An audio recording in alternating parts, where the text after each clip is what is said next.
Calling to order. I don't think it's on. It is on. Is it? Okay. Calling to order the Town of Edgewood Planning and Zoning Commission special meeting for Thursday, May 14th, 2026, and it is 6. I don't think Oh, they can hear 3. it. Can you hear it back? I can't hear it. Can you hear? This one's I working. can hear you. I can't, yeah, this. Testing 1, 2. They had some problems Test. on Tuesday with this, or the other night. Hey, yeah. We'll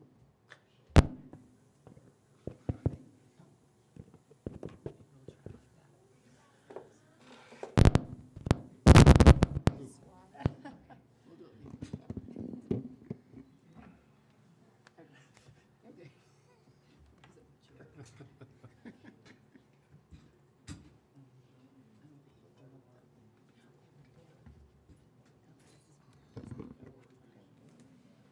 All right. Roll call. Commissioner Hutchinson, Present. Commissioner West, Here. Commissioner Reeves, Present. Commissioner Rush, Present. and I'm Commissioner Williams. I'm also present. Still And, can't hear you. Still can't hear you. Yeah. You're gonna have to. Microphone is kind of broken, or it's just kind You want to switch me Why don't- places? Or I can switch with her too. of. Let's give her a handheld. They're hardwired, so it doesn't really. Let's get. You're right. Good idea.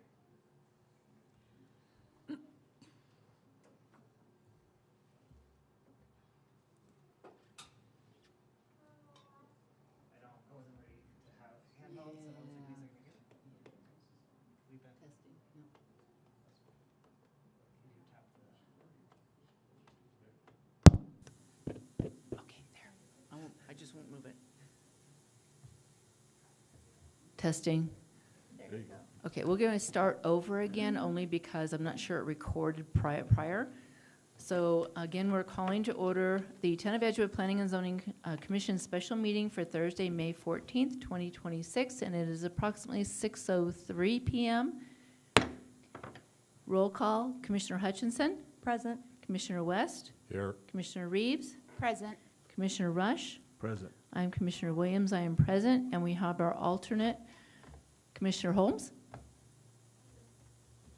Thank you. Moving on to item number 2, approval of the agenda. Madam Chair, Commissioner Rush. I would like to offer up 2 changes to the agenda today. First of all, on agenda item 3, I would like to move item B, approval of the minutes for March 19th. We did that at the last meeting. And then I would also like to move currently item 6, matters of the commissioners. I would like to swap 6 and 7. And I would like to have matters of the commissioners after the planning and zoning projects. I second. Can you repeat that, please? Sure. So, agenda item number 3, 3B, approval of the minutes for March 19th. We've already done that, so we need to delete that line item. And then I want to swap 6 and 7. And I can explain that further if you'd like. Please.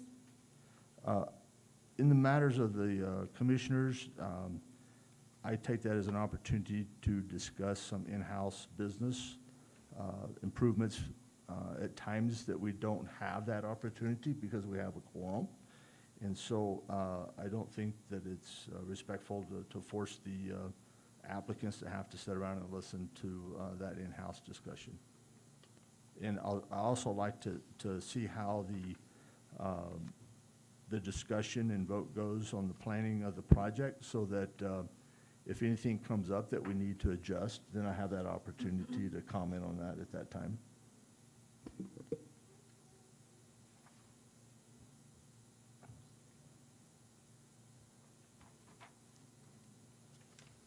Madam Chair, Commissioner Reeves? I don't have any issues with Mr. Rush's request, and I too believe that we've done March 19th's minutes already. So I'm fine with swapping 6 and 7. Any additional comments, discussion? Okay, if there's no additional comments or discussion, we'll call for a vote to approve the agenda this evening with Commissioner Rush's motion and Commissioner West seconds. All in favor, please indicate by saying aye. Aye. Any opposed, please indicate by saying nay. Motion passes.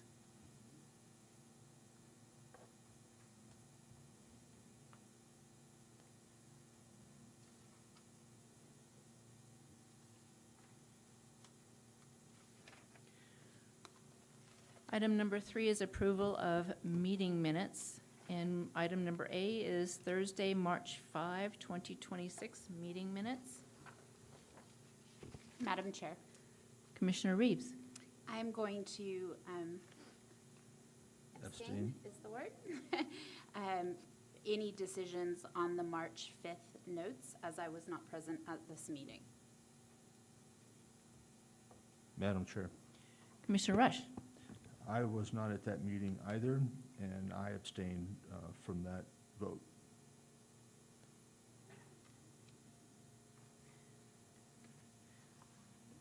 Okay, thank you. So Commissioners West and Commissioners Hutchinson, if you will review the notes, and we can move on to a motion when ready.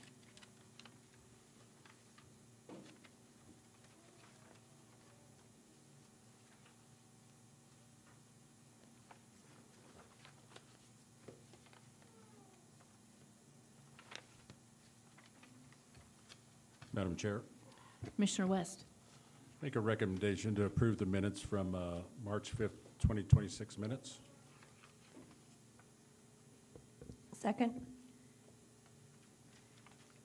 Any discussion? Okay, with no discussion, then we will call for the vote. All in favor, please indicate by stating aye. Aye. Aye. Any opposed, please indicate by saying nay. Those minutes of March 5 are approved.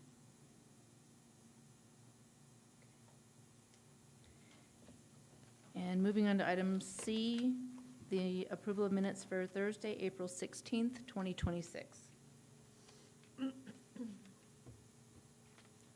Madam Chair, Commissioner Rush. I'd like to discuss the April 16th meeting minutes, just to correct the agenda numbering.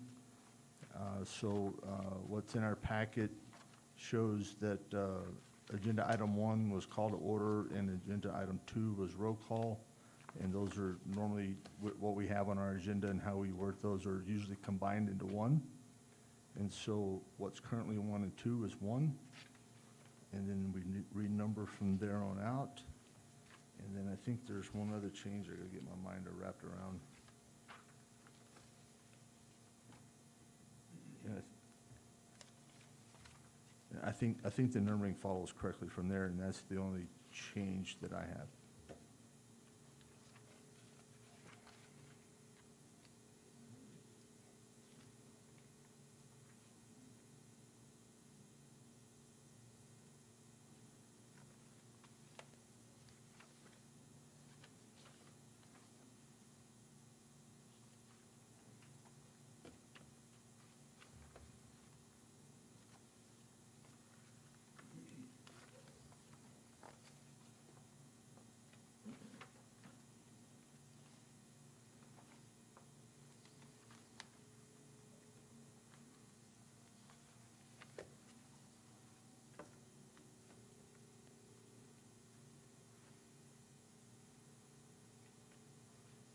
I would second that.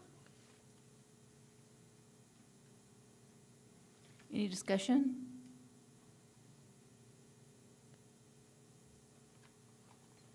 Okay, with no discussion, we'll call for a vote to approve the meeting minutes of Thursday, April 16th, with Commissioners Rush motion and Commissioner West second.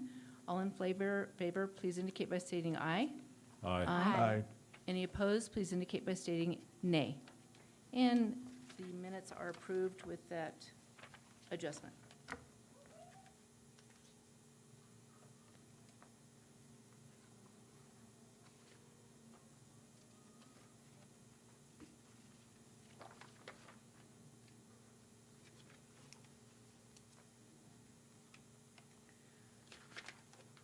Okay, agenda item number 4 is the acknowledgement of public notice. And item number A is Derek Smith, agent for 103 East Venice Road, Edgewood, New Mexico, 87105, the preliminary plat for 8-lot subdivision. And this is, again, acknowledgement of the public notice, commissioners, so it's not a motion, we just acknowledge.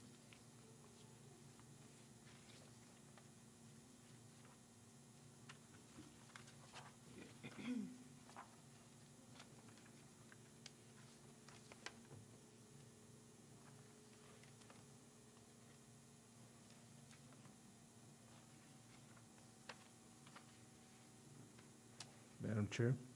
Commissioner Rush. So, I think in my review of the staff report and the information that was included, looks like 22 certified mail mailings were sent out. And so I assume there were 22 certified mailings, and that was the number that was in the staff report. And it looks like they included all the way out to 500 feet, which is beyond the requirement. The publishing looked correct in the Santa Fe New Mexican as far as I could tell. And the staff report also included that 2 signs were actually posted. And so, given that information, I feel comfortable enough that we acknowledge the public notices.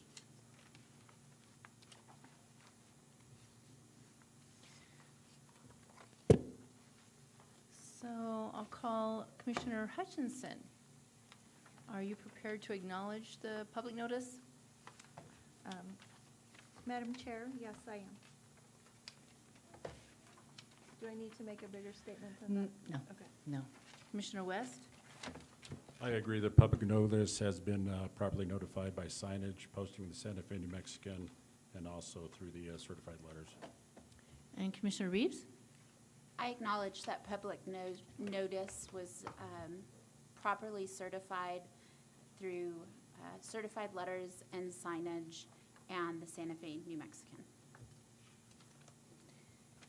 And Commissioner West had already acknowledged, but do you Rush. want to? Yes, I'll Okay. acknowledge, Madam Chair. Commissioner Rush acknowledged that the mailings, certified mailings have occurred, publication occurred in the Santa Fe New Mexican, and 2 signs were posted. Thank you. And I, as Commissioner Williams, also acknowledge that all requirements of notification were met.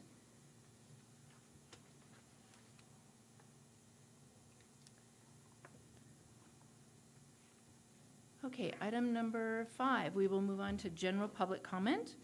And we keep general public comment to 5 minutes. No, excuse me, 2 minutes. Thank you. Thank you for correcting me, Planning and Zoning Manager Gilchrist. Public comment is 2 minutes. And Adam, we will have you start the clock if we have anyone that, thank you, thank you. Okay, so we have our list, and first name is Kevin Hill. And if you would go ahead, is Mr. Hill here or is he on Zoom? Okay, all right, Mr. Hill, if you go ahead and identify your name and your residency, and then we can take your public comment. My name is Kevin Hill. I currently reside in Port Lavaca, Texas. Do you guys hear me all right? I think he's now. Let's go ahead and have Can you hear me? Can you hear me now? Hello? Okay, yes, we can hear you. It's a little bit soft, but we can hear you. Okay, I'll try to speak up. My name is Kevin Hill. I currently live in Port Lavaca, Texas.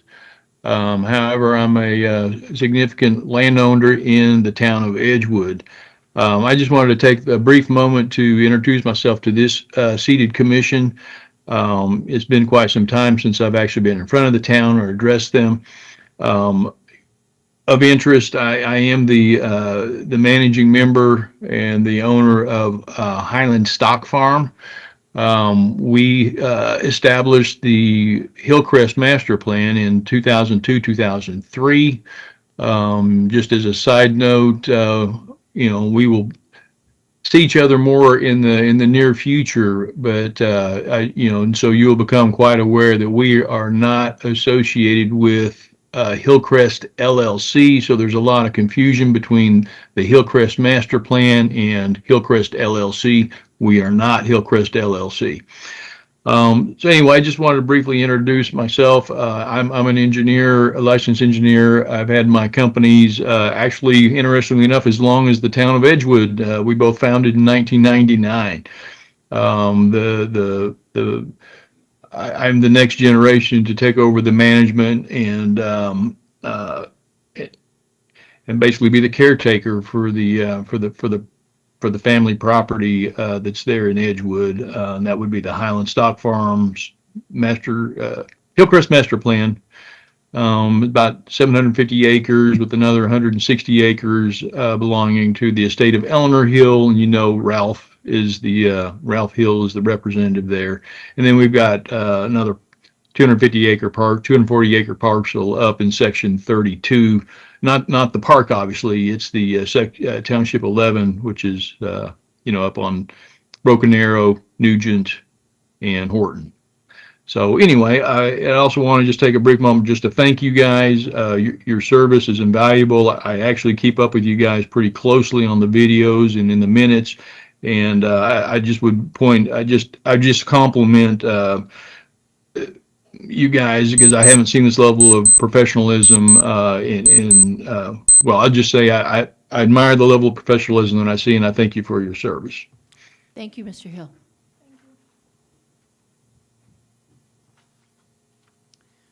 We have Mr. Ahrens, and is this a general comment, or is this a comment about the item we're hearing this evening?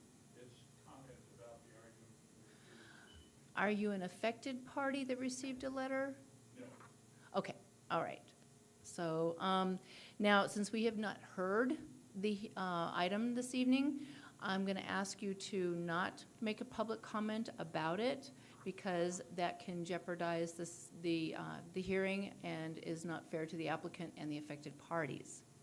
So if you have any other general comments, we would be happy to hear them. There is an opportunity for public comment when we reach that point in the hearing on the subject. So this is just a general comment portion of our meeting. Will you be hearing the comments on tonight? Yes. Okay. Yes. I'll gladly wait. Okay. Thank you. And Pat Finch? Fincher. Okay, all right, did you have any general public comments this evening? Well. Not about the item that we're hearing at this point yet? No. Okay, all right. So there is a public comment section in the hearing that is available, that we can call you back for that. Okay, this is just general public comment. You can comment on any other items other than the item that we're hearing at this point. So anyone else that did not sign in, we'd be happy to entertain your public comment. Okay, so no one responded, so we'll close public comment at this time.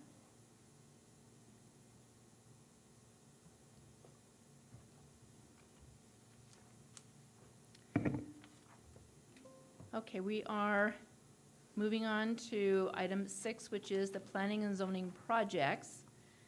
Let's see.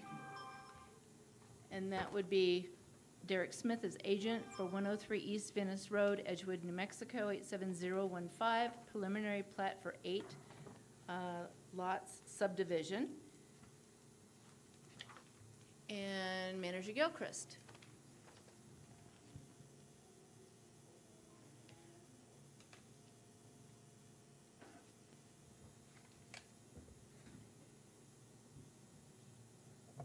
No, you're fine.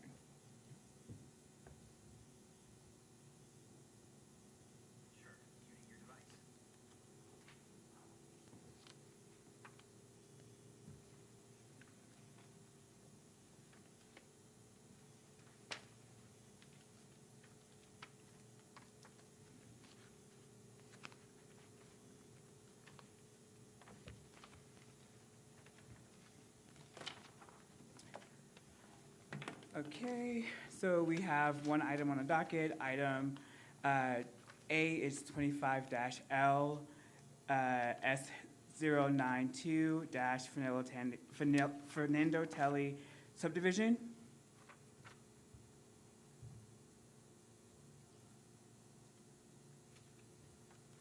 Can you hit next?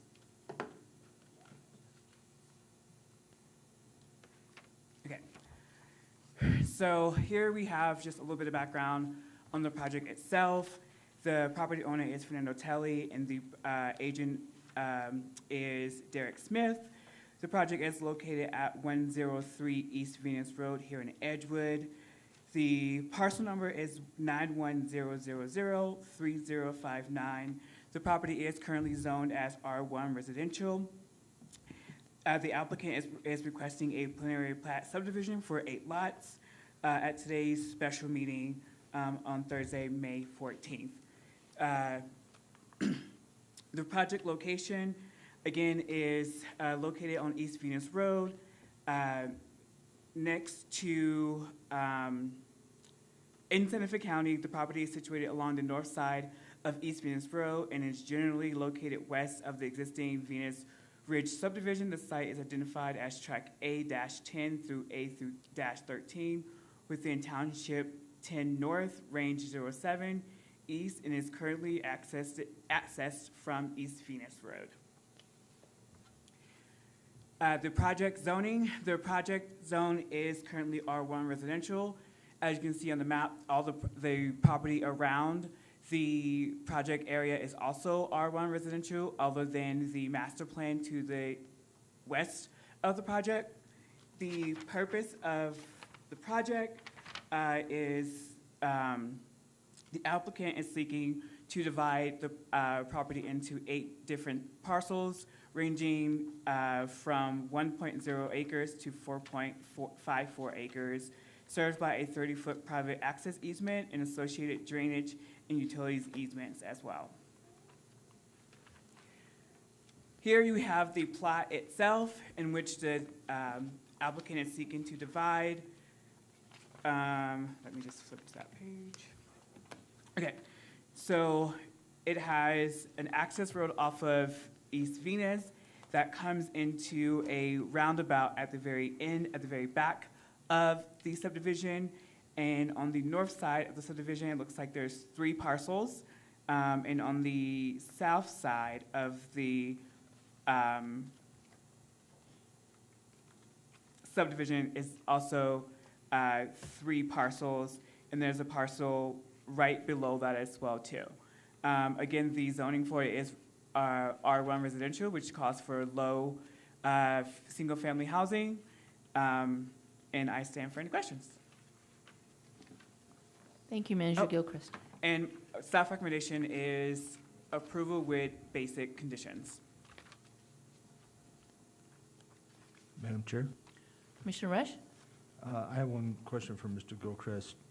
At the beginning, you listed a project number, and I just want to clarify that that's a new system that we're following now that you created. Is that correct?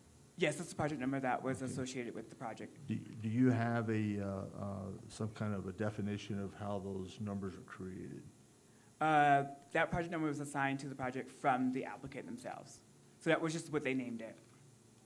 Okay, so in the future, do you foresee that continuing to be the deal, or, the issue, or the plan, or the process? Or, my recommendation is if we're gonna, and I thought we were gonna start having project numbers, I would like to see a more formal process that's defined so that the numbers are consistent in the future, especially when if you're looking back for a project, given a number, given the database that the town is working on, other than, because otherwise a random format is just going to cause more chaos down the road. So if you look at the staff report, under section 1, it says case number NA. We have not moved to our new online system yet, so I did not give this a case number, but the project name itself is 25-LS092-Fernando Telly subdivision. That's what the applicant named the project on their application. Right, but what are we gonna do in the future? We're gonna have applicants give the project names, or? Yes, or that is the you- question on the application. So in the application, the applicant fills out, it asks for the project name. Okay. Okay, I understand the applicant gave us that name, and I'll hold my discussion on that till later.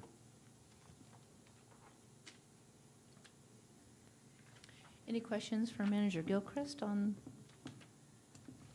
information that he's provided? I do not.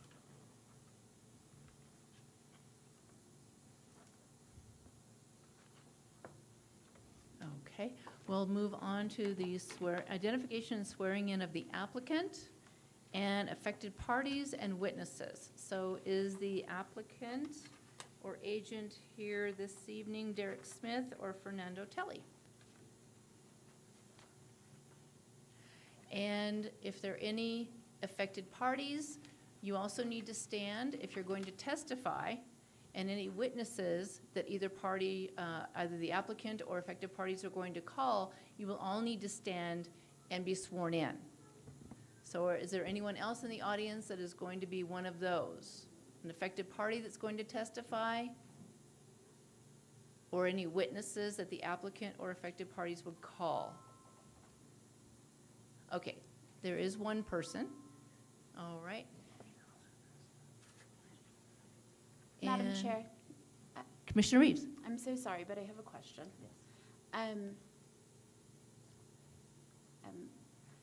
We need to do the conflict of interest for the commissioners. Thank you. Okay, I appreciate I that. was trying to phrase that Yes. correctly. Thank you. Bear with us. We do need to do the conflict of interest and no ex parte communication on this particular hearing. So Commissioner Hutchinson, would you provide no conflict of interest or ex parte communication or recuse? I have no conflict of interest or ex parte communication. Commissioner West? I have no conflict of interest or ex parte communication. Thank you. Commissioner Reeves? And I have no ex parte communication or conflict of interest. And Commissioner West? Rush. I'm sorry, Rush. Twice. Commissioner Rush? I, Commissioner Rush, have no conflict of interest or ex parte communication regarding the quasi-judicial matters before this commission tonight. Thank you. And I, as also Commissioner Williams, also have had no ex parte communication or no conflict of interest on this item for this evening's meeting. Thank you so much, Commissioner Reeves, for keeping me on track. Okay, so swearing in, and do we have, Manager Gilchrist, who do we have that's going to do the swearing in?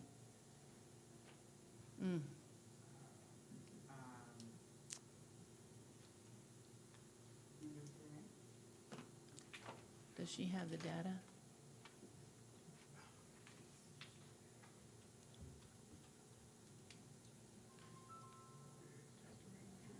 Yeah, it's usually right here. Since, Yeah, just say, do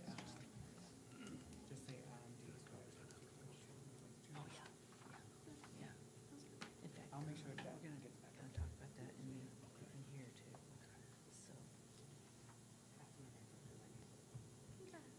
And whoever, if you'll stand, the woman in the back, thank you, and raise your right hand, perfect, and the applicant. there you go. And do you both swear to tell the truth, the whole truth, and nothing but the truth? Okay, let the record reflect both acknowledged yes. Thank you. Excuse me. Oh, no. Okay. Bear with me. I touched it.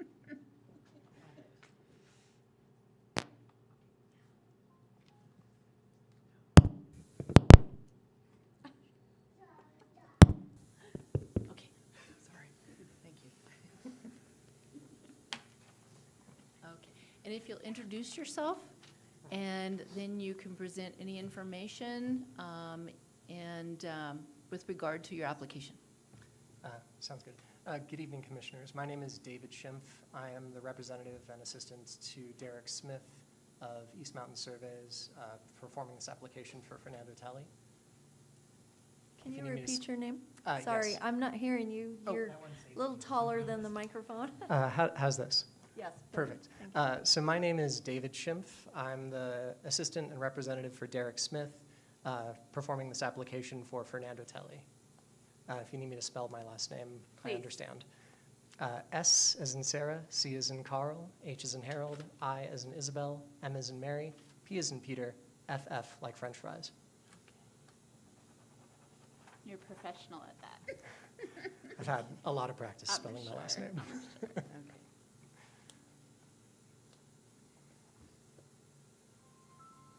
Okay. And do you have any additional information to present with regard to the application? No, I believe that Manager Gilchrist has represented our application satisfactorily, and he's been a fantastic help through our process. Okay, thank you. So at this point, what we will do is have the, well, we will go ahead and have public comment prior to the testimony so that we can do that. So if you'll just, actually, if you'll stand aside, we'll let those that have a public comment regarding this item be at the podium. And then we'll call you back up to answer questions if the commissioners have questions. Sounds good. Thank you. Okay, so we did have John Ahrens.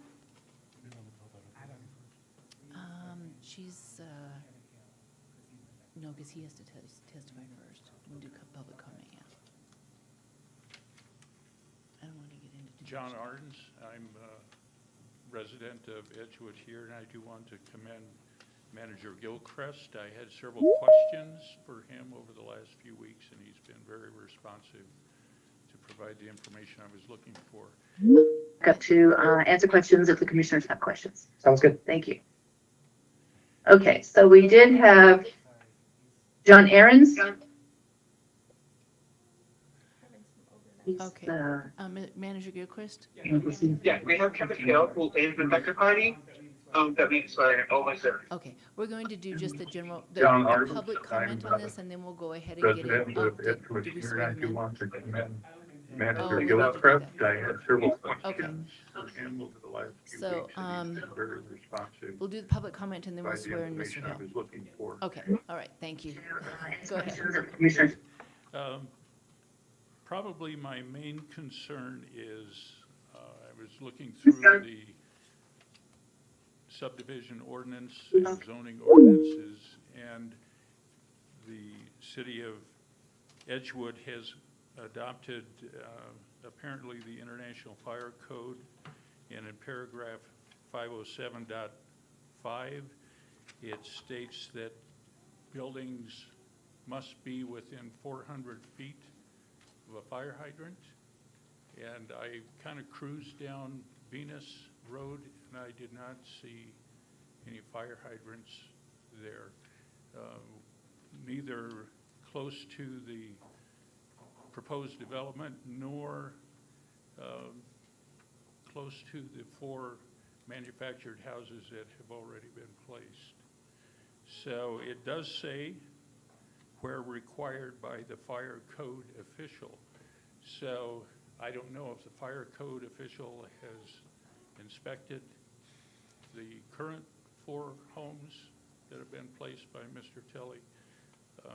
Also, there's some question about they have to be on a permanent foundation with vented skirting, according to what I'm reading in the ordinance, and I can't see any vents on the skirting, and there is some question about whether the foundations are permanent, although they have been inspected and approved.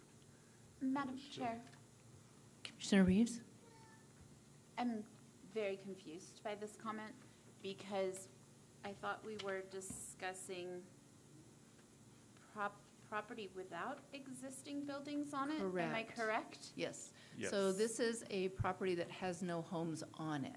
So we Yes. don't know what the applicant is intending, as long as they stay within the ordinances. So there isn't anything on the property at this point. And I would think that venting and skirting and permanent foundations would be under, thank you, under development review rather than what we are tasked here this evening. Okay, so Yes. will the plat plan include placement of fire hydrants? No, this is just a subdivision hearing. So it's simply taking a plot of land and subdividing it. There's no development, there's no dirt moving, there's none of that happening at this hearing. That's in a that's further along. Those are development review items. So this is simply just, to put it simply, putting lines on a map and subdividing a larger piece of property into smaller pieces. Okay, so when do I come and talk about fire hydrants? So there would be, Manager Gilchrist, could you address that? Yeah, so right now in our ordinance, we don't do public development review. Those are all done by the TAC and internally. So at present, there isn't a time, but you would be welcome to come in and talk to the department at any point, the Planning and Zoning Department. Okay, that seems a little ambiguous, but Well, it's not something that we are hearing this evening, so we can't Thank you. answer any of that. Yeah, we Okay. cannot address that and can't answer questions about that because it's not in this evening's hearing. okay, Okay, thank you. thank you. Okay, before moving on, I'm going to have our administrative assistant swear in Mr. Kevin Hill. Mr. Hill?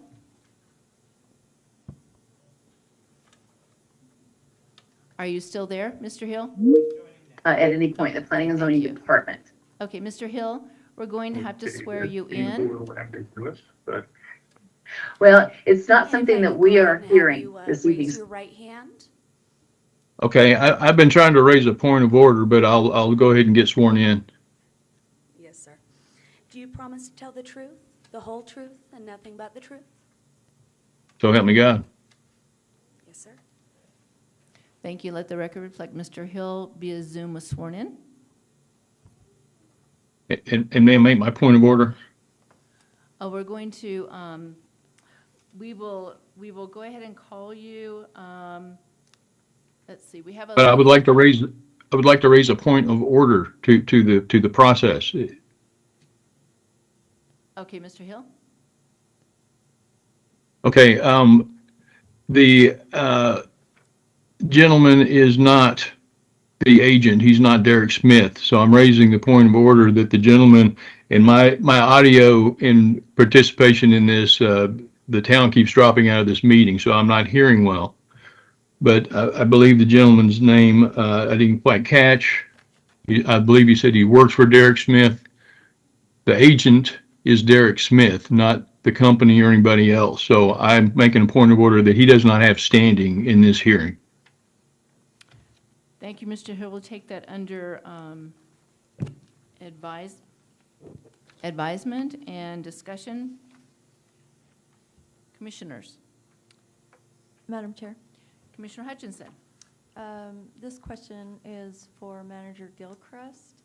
So is Derek Smith a business entity?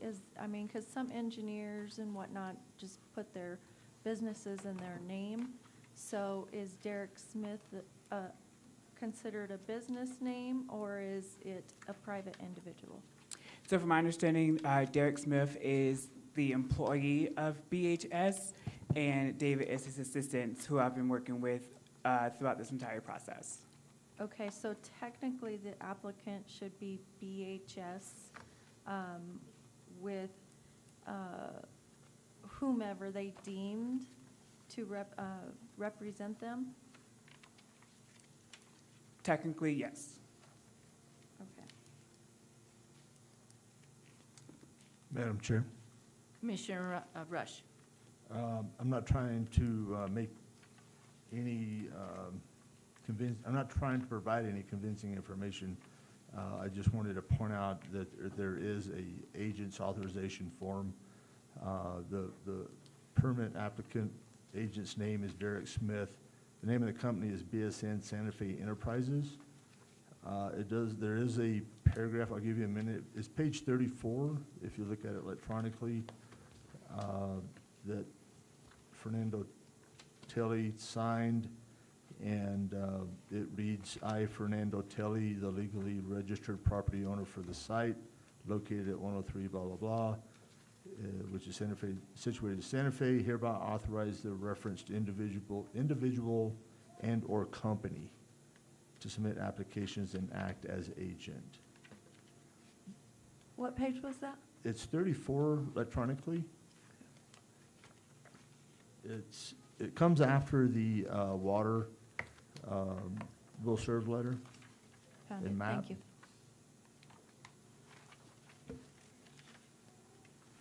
I think this is the first time we've seen this situation. I was going to comment further on this when we get to that point, but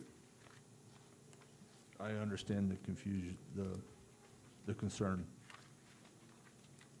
And I guess legally, I might ask, is the agent Derek Smith or the agent BSN Santa Fe Enterprises? So the agent is the company itself, Derek Smith, and his assistant has been the point of contact for the project. Okay, so all appropriate paperwork where agent is supposed to be put, then we should see BSN Santa Fe Enterprises is what I think you just told me. Is that correct? Yes. The paperwork says Derek Smith. That's the authorization form. Yeah. The applicant, under the applicant, I believe it says Derek Smith instead of BSN Santa Fe. Am I correct on that one, commissioners? Correct. I have not seen BSN Santa Fe Enterprises listed anywhere. Yeah. I didn't pick up on that difference. Well, there's a one-page agent's authorization form Correct. that I assume is the sole piece of information to establish who Mr. Tilley's agent is. His agent, according to his signature, is Derek Smith, who also signed in his personal capacity as Derek Smith, not Derek Smith for or employee of or anything else. So Derek Smith legally is Mr. Talley's agent. Now, you're right. The way to do this is he's supposed to list it as BSN Santa Fe Enterprises, principals and employees and that kind of language. That's what you typically see on these, in my experience. Manager I'm so sorry, Madam Chair. Commissioner Reeves. Manager Gilchrist, has this been, Mr. David, say your last name. Schimpf.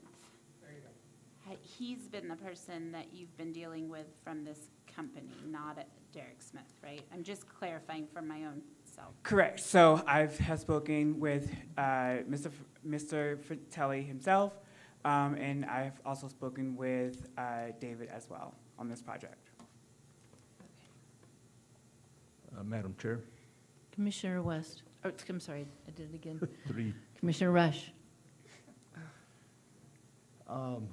I'll go ahead and go down this rabbit hole. Subdivision ordinance 2019-04, section 7.2.2.c says that a one-page for the agent's authorization form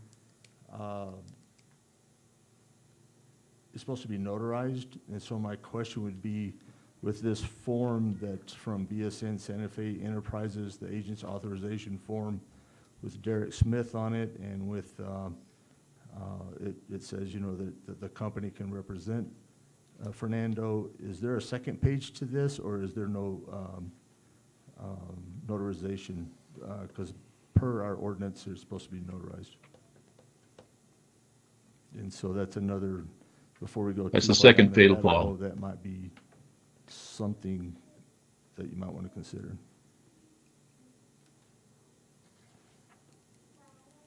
Madam Chair, Commissioner Hutchinson. can I have Commissioner Rush cite that ordinance statement one more time? Yes, it's subdivision ordinance 2019-04. It's section 7, dot capital C, dot number 2, dot lowercase c. Chair, if I may. Manager Gilchrist. I would like to point out that since I've been here in January, we have never received a certified or a notarized letter of authorization form. So I feel like implementing that ordinance right now would be a little unfair, because then we need to go back and implement that same behavior to all the other applicants before this project. Madam Chair, Commissioner Rush. I could see where Mr. Gilchrist would say that comment. We have the authorization as judges as commissioners, and I think if we missed that, that's an error, but I don't know that we would have to go back. I could see the need for the fairness. I just provide that information. Madam Chair, Commissioner Reeves. since we're just discussing this particular issue, I can remember something that we heard, that we questioned who had the ability to deal with a property and where this was implemented. And so I agree with Mr. Rush, if that has not happened since January, that is definitely an error on our part. But I have a problem because our ordinance says that it has to be notarized, and that Derek Smith is who was supposed to be the agent for this, not a generalized company with somebody that works for the company. So I'm not sure that the person, in my mind, I'm not sure that the person that is with us tonight has the legal responsibility, if you will, or right to be able to. Standing is the word. He doesn't have legal standing. Mr. Hill, Yeah. just let me discuss this just for a second. Thank you. Apologize. I'm having trouble with knowing which is the authorized agent. And we don't have a letter that is providing to us that Mr. Schimpf is authorized to represent. So we don't have any way of verifying that. Madam Chair. Commissioner Hutchinson. So I'm doing a little bit of research here about the responsibilities of registered agent. And what I'm finding through the harbor compliance and registered agents is that an agent authority, agents can hire employees to act on behalf of the principal. Their authority is limited by the scope of their agreement.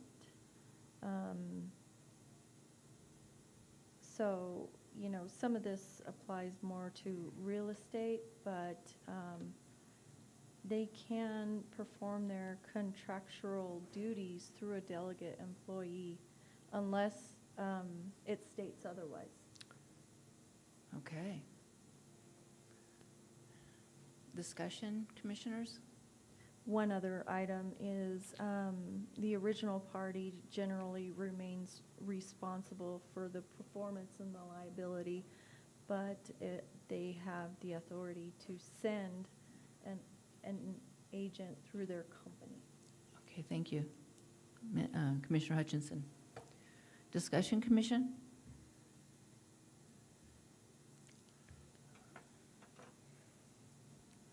Chair, if I may. Manager Gilchrist. If this is something that we're going to start putting the hammer down, then I think it's something that we need to do moving forward for every project, because it does feel very selective. As of recently, because we've had other people represent other projects since January that haven't been the actual agent or have been the actual company itself. So I just feel like this is kind of unprecedented and a little slightly selective and unfair to the current applicant at hand. I have to agree with Commissioner Hutchinson on the fact that she looked up what an agent can do.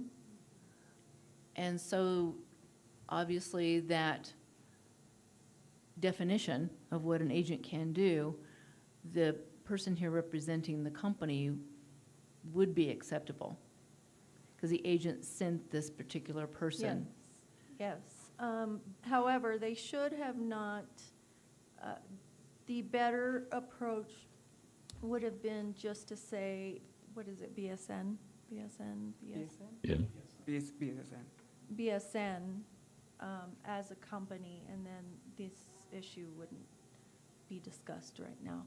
But Manager Gilchrist, you are correct in that we are still working through streamlining some processes that have been either neglected or not implemented from the past. And so this would be an opportunity from here forward to address that. We can all start fresh. And according to the definition of agent that you located, the agent is him or herself, and the company is still liable. Correct.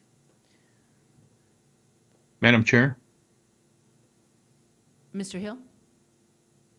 Yes, if I could respond to that. One of the reasons that I am so sensitive to this is in recent history, there has been a subdivision action taken by applicants in the town, whereas my land, the Highland Stock Farm land, was actually subdivided without my knowledge, without my notice. Okay, you will certainly learn more about what's been going on, why I didn't actually build a house or find a place to buy, about 9 years ago. It's because I've been in litigation for 8 years with Hillcrest LLC and those principles. And the issue of agency is very material. Now, you must understand very clearly that, what you're looking for very quickly out of real estate is you'd have to see that real estate form and see that they actually signed with a broker. And once you have a broker, that would be parallel to our example that they should have made the agent the company. But when you have a legal document that says this individual person is the agent, then that does not apply.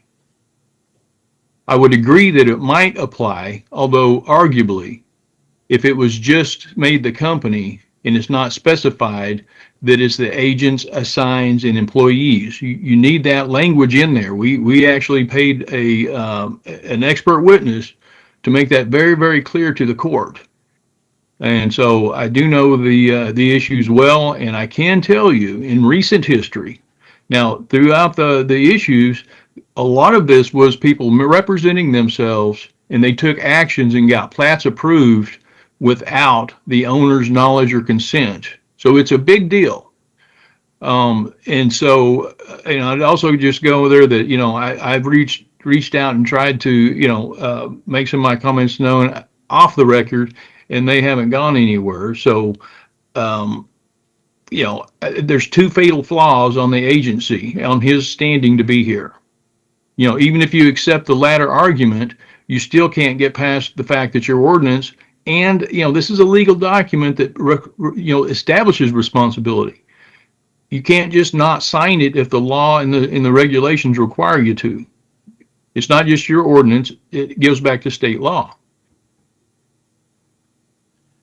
Madam Chair, Commissioner Rush? I don't intend to get into a debate, but looking back in January, the applicant and the agent are the same. They were James Rorick. In March, the applicant was the pastor of the church, and the agent was Tim Oden, and there is a notary public on that. And so I think we've been following things pretty good up to now. Just another bit of information. Madam Chair? Mr. Hill?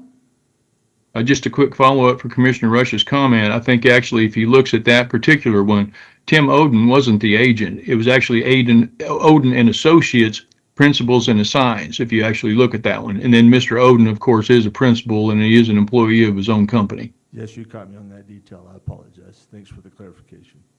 Oh, yes, sir. but it was notarized, was the point out. I was focused on looking for notaries. Yes, sir.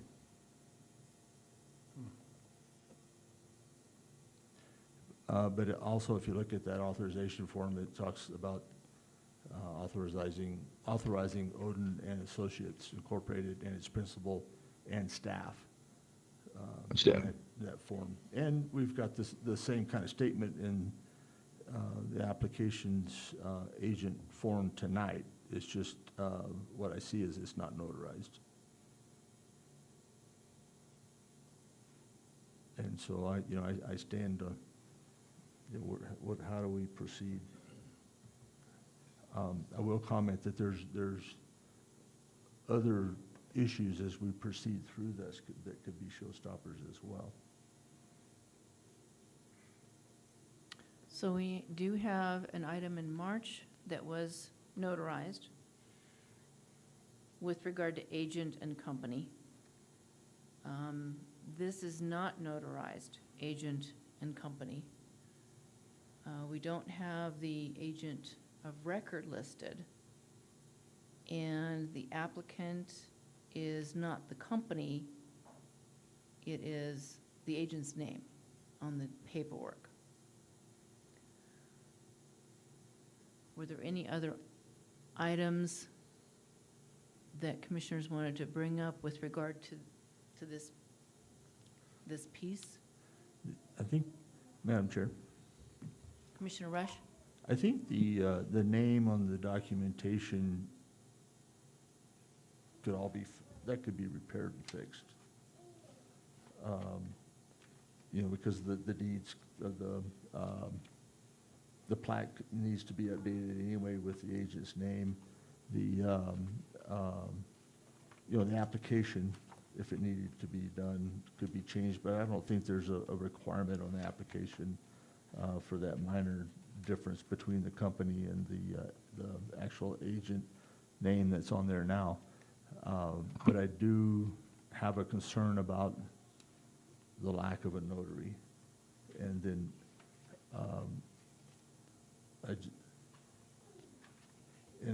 I'm looking for a discussion as to how to proceed for lack of a notary.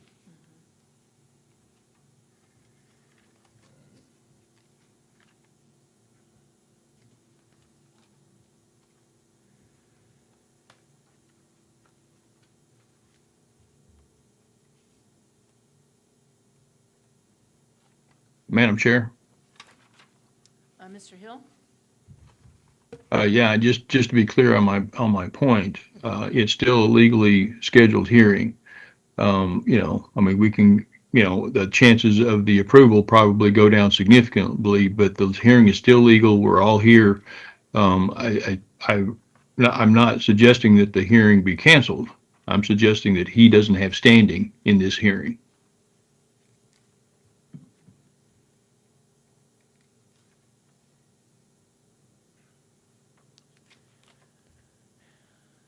If the commissioners do not have, it does put, if he abstains, it does put the,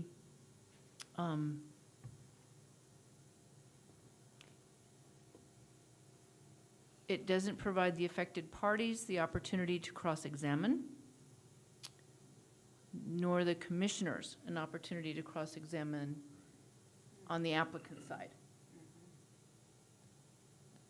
If we don't have a representative here for the applicant or agent here for the applicant.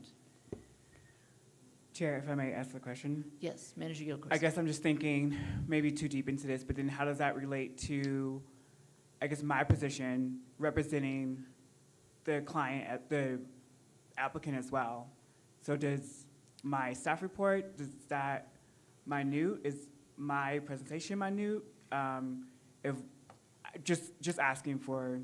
And point taken, yes. Yeah. Yes, I would see your point also in that.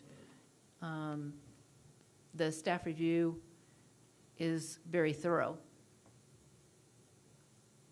And we would be able to ask questions of Manager Gilchrist with regard to, and now if Manager Gilchrist cannot answer those, then we're back to having the situation where affected parties may not have the opportunity. They could ask Manager Gilchrist. If he's not able to answer the questions, then we're back to the situation. Now, in summary,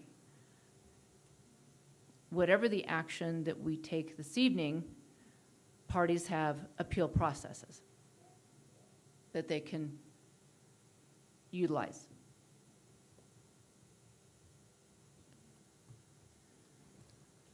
Chair, if I may. Manager Gilchrist. I guess looking at all the facts and details, I propose we push it back and postpone it until June. Discussion, commissioners? Madam Chair. Commissioner West. I think it depends. We have the issue if we're going to have the affected parties would ask questions. I think that would certainly nullify the process because the applicant would not be here to answer them. We also have the issue of the notarization being a, not certified, but a notarized signature. And I think, you know, I hate to push this back another month, and I think it's, you know, a disservice in a way to the applicant, but I don't think we have a choice at this point otherwise than to move it back.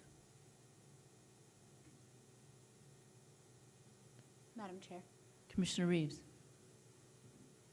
I don't think that decision discredits your staff report because I thought it was excellent.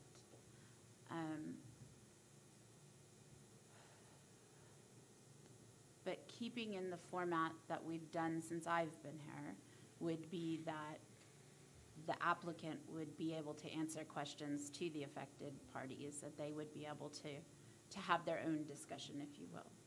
And yes, I take Mr. Hill's point that we are all here right now, but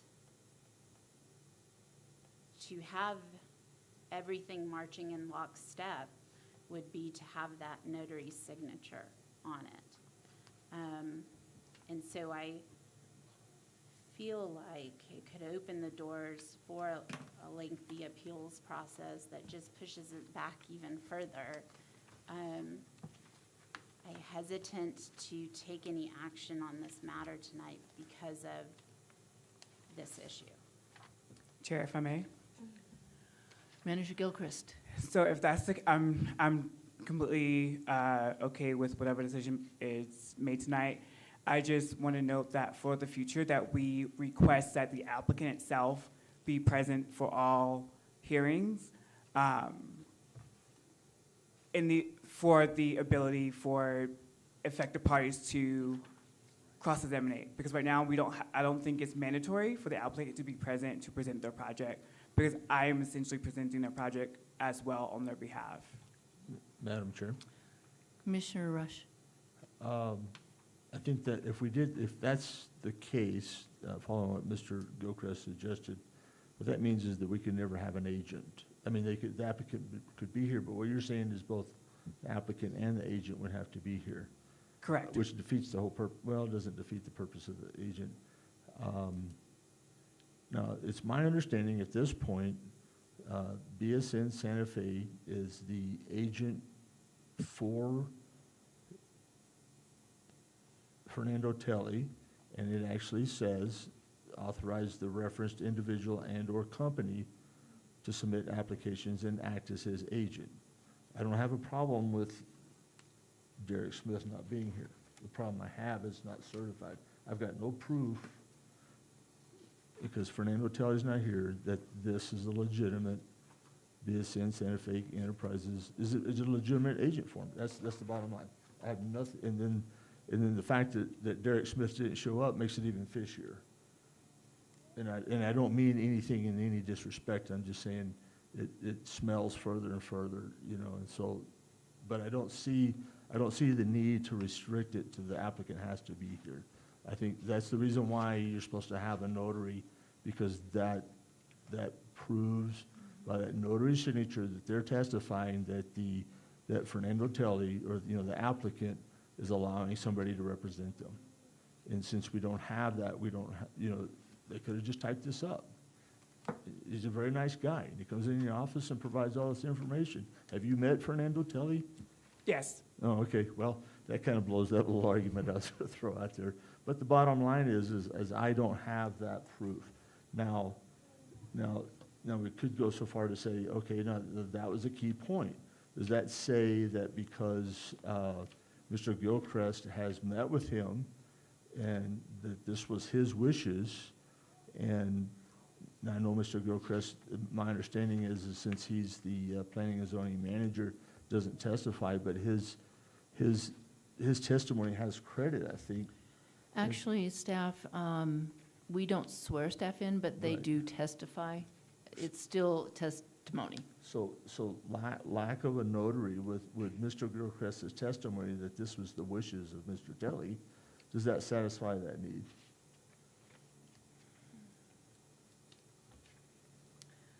I'm going to throw another wrench in, unfortunately. Okay.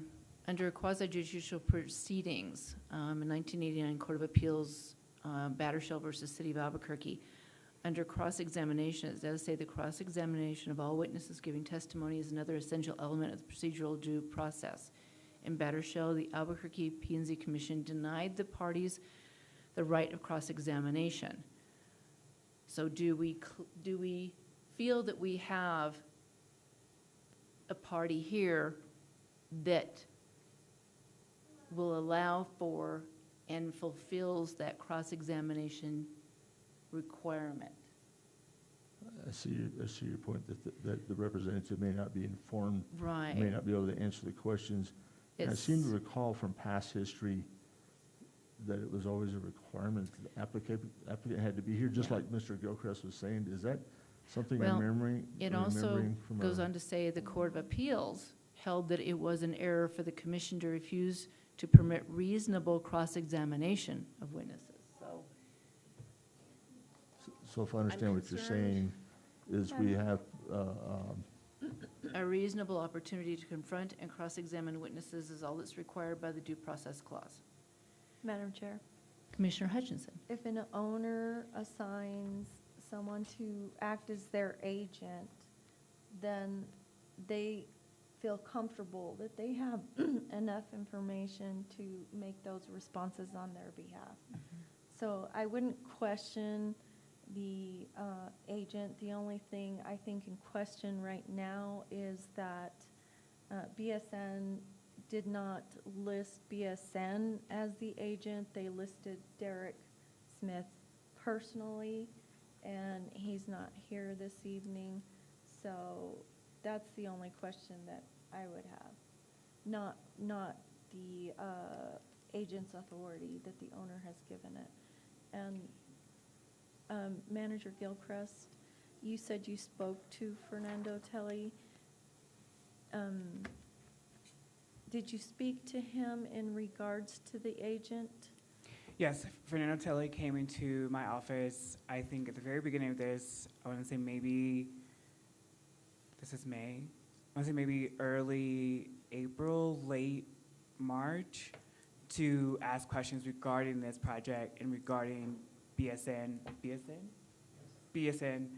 representing him on this case because he would be out of town during the time that this project would be taking place.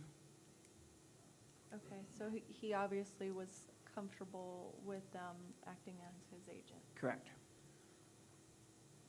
Madam Chair, Commissioner Rush. with the precedent that you were talking about earlier, I lost the logic as to would you saying it, Well, is with, that was a case that gives precedence for us to proceed or precedence to stop? Or is it somewhere in between? it's somewhere in between because a great part of what we're tasked with is to ensure that the parties are equally and fairly represented. That's the question. Are the parties, the applicant and any affected parties, are they equally represented for this quasi-judicial proceeding? And what facts do you use to base that decision? Have you come to that conclusion yet? I have not come to the conclusion. I'm asking the commissioners to discuss that and provide their thoughts about this.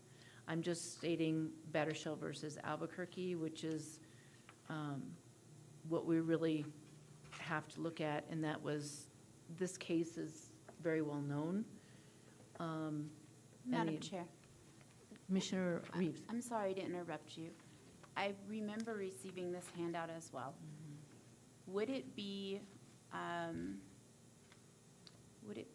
wise to call Ms. Winter and seek legal counsel on this subject to see if we could proceed this evening, or if we should push it back to June? Is that reasonable, since we are all here, and seek her counsel on this point? That is definitely an option if we can reach her. Yeah, Can we attempt to reach our counsel? yeah. Madam Chair, Commissioner Rush, might we take a 15-minute break or something? while Or we're 10, attempting 5? to reach her? Yes.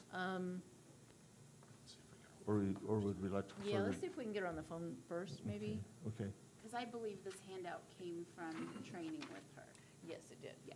Can Yeah. can I see? Can I Oh, see yes. that? It's the Madam one Chair. paragraph on that page. So do you want to recess this for 15 Let's see. minutes?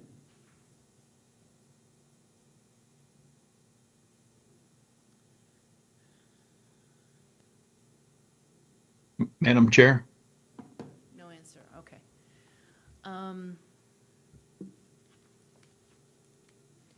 So,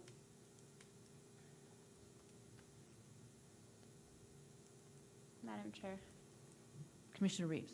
could we just take a 5-minute recess, shoot her a text message, and see if she responds? And if she does not respond at the end of that 5 minutes, then, or whatever length of time, Madam Chair, you set, and then we can just go on from there. I don't know, is that reasonable?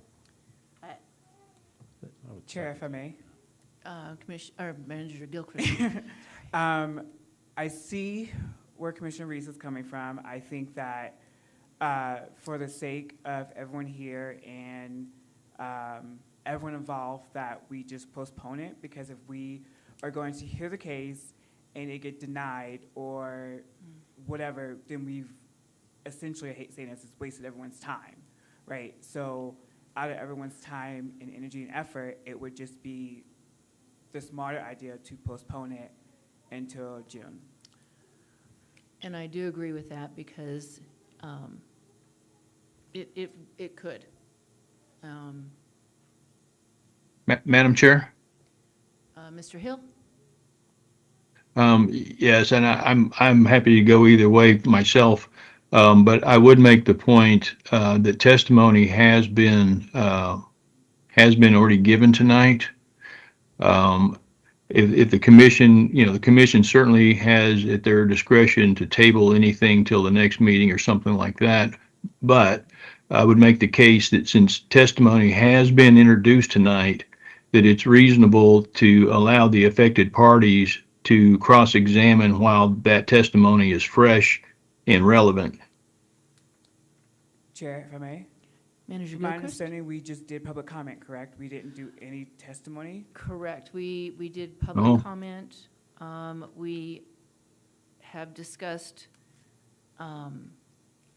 the application and the names listed on the application. We've not, Mr. Schimpf did not testify to anything, nor did we ask him any questions that he responded to. We So the- haven't heard from affected parties. We have yet. not heard from affected parties. The only testimony that was given, I guess, is mine. Yes. And your staff providing the information and staff report.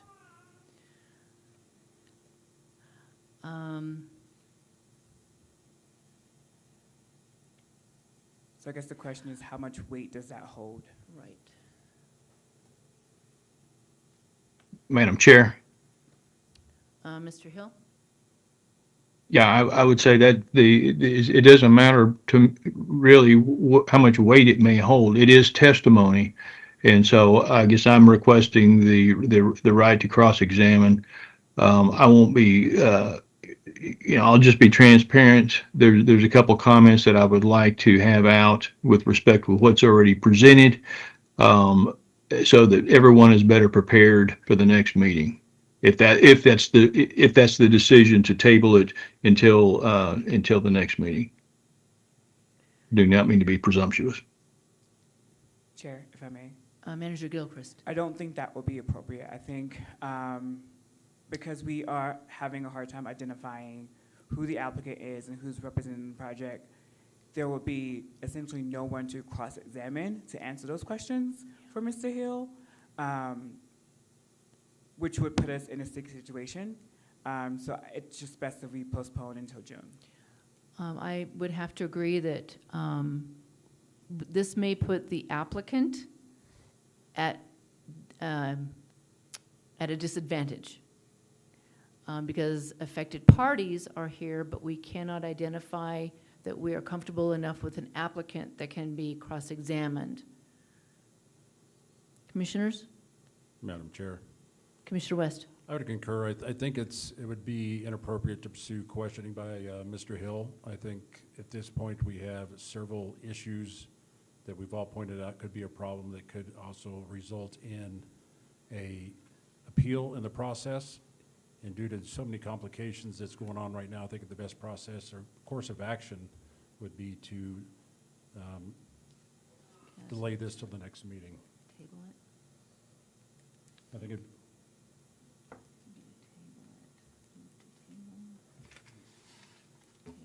Let's table the motion.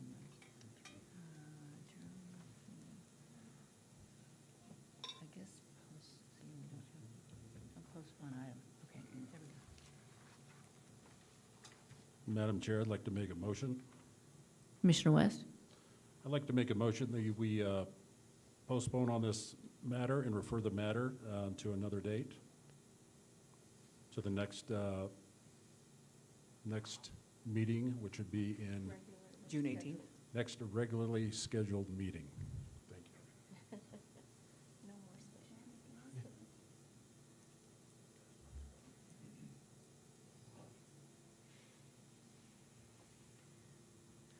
Madam Chair, Commissioner Reeves?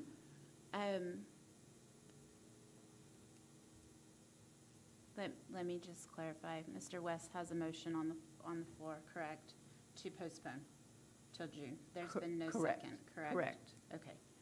I would like to say before we see if there's a second or proceed with a vote, that I would also like to see possibly our legal counsel at June for this particular application. I think that it might be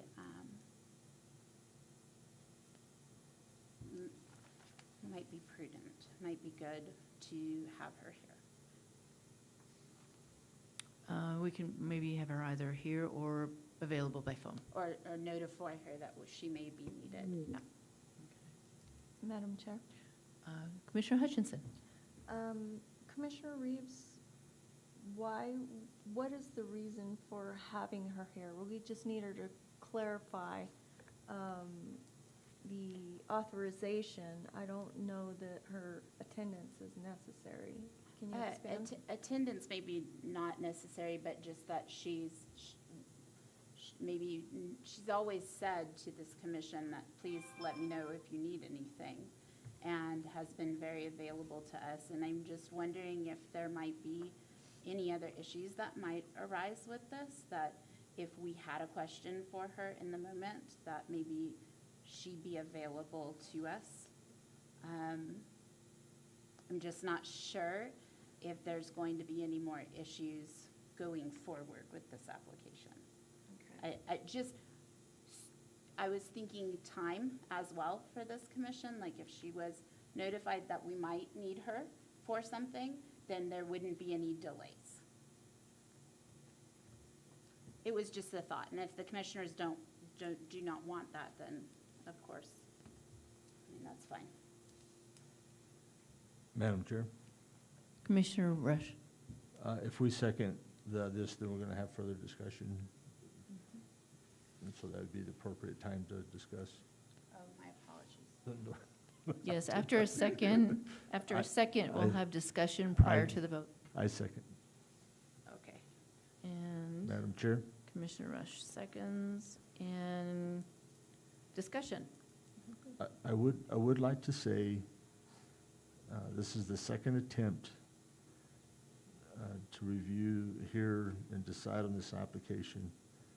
I would like for all parties to take a concerted effort, pay attention to all the details, so that we can try to get this done by the 3rd.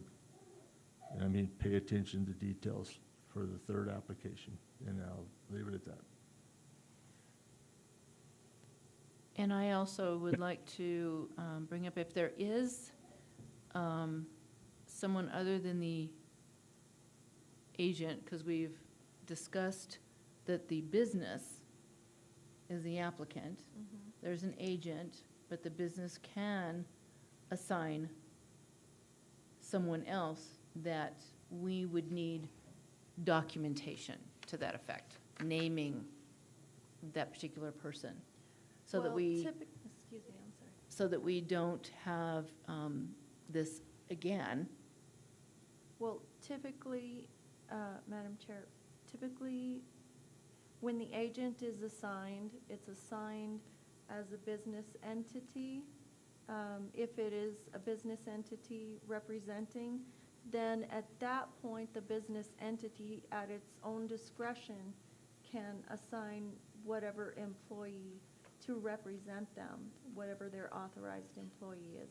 So it isn't a matter of whether Derek's here tonight or not, because Derek was assigned the agent, and he's not here tonight.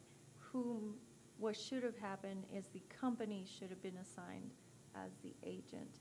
Then Mr. Schimpf here tonight would have been more than authorized to represent him, Madam Chair? in my experience. Commissioner Rush. The agent agreement does say that the employees can represent, it's just that it's not notarized. Okay, so the notarized portion, which is the document that we feel is required in our ordinance, is that the reason for the postponement? I think we need, or the, yes.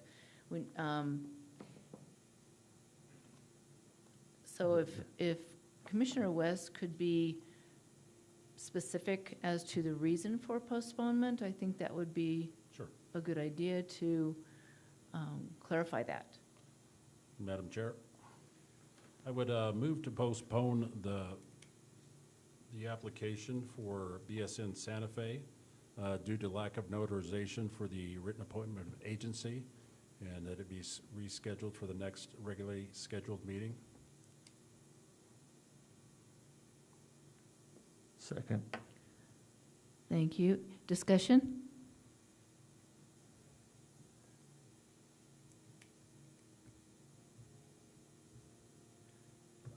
Madam Chair? Commissioner Rush?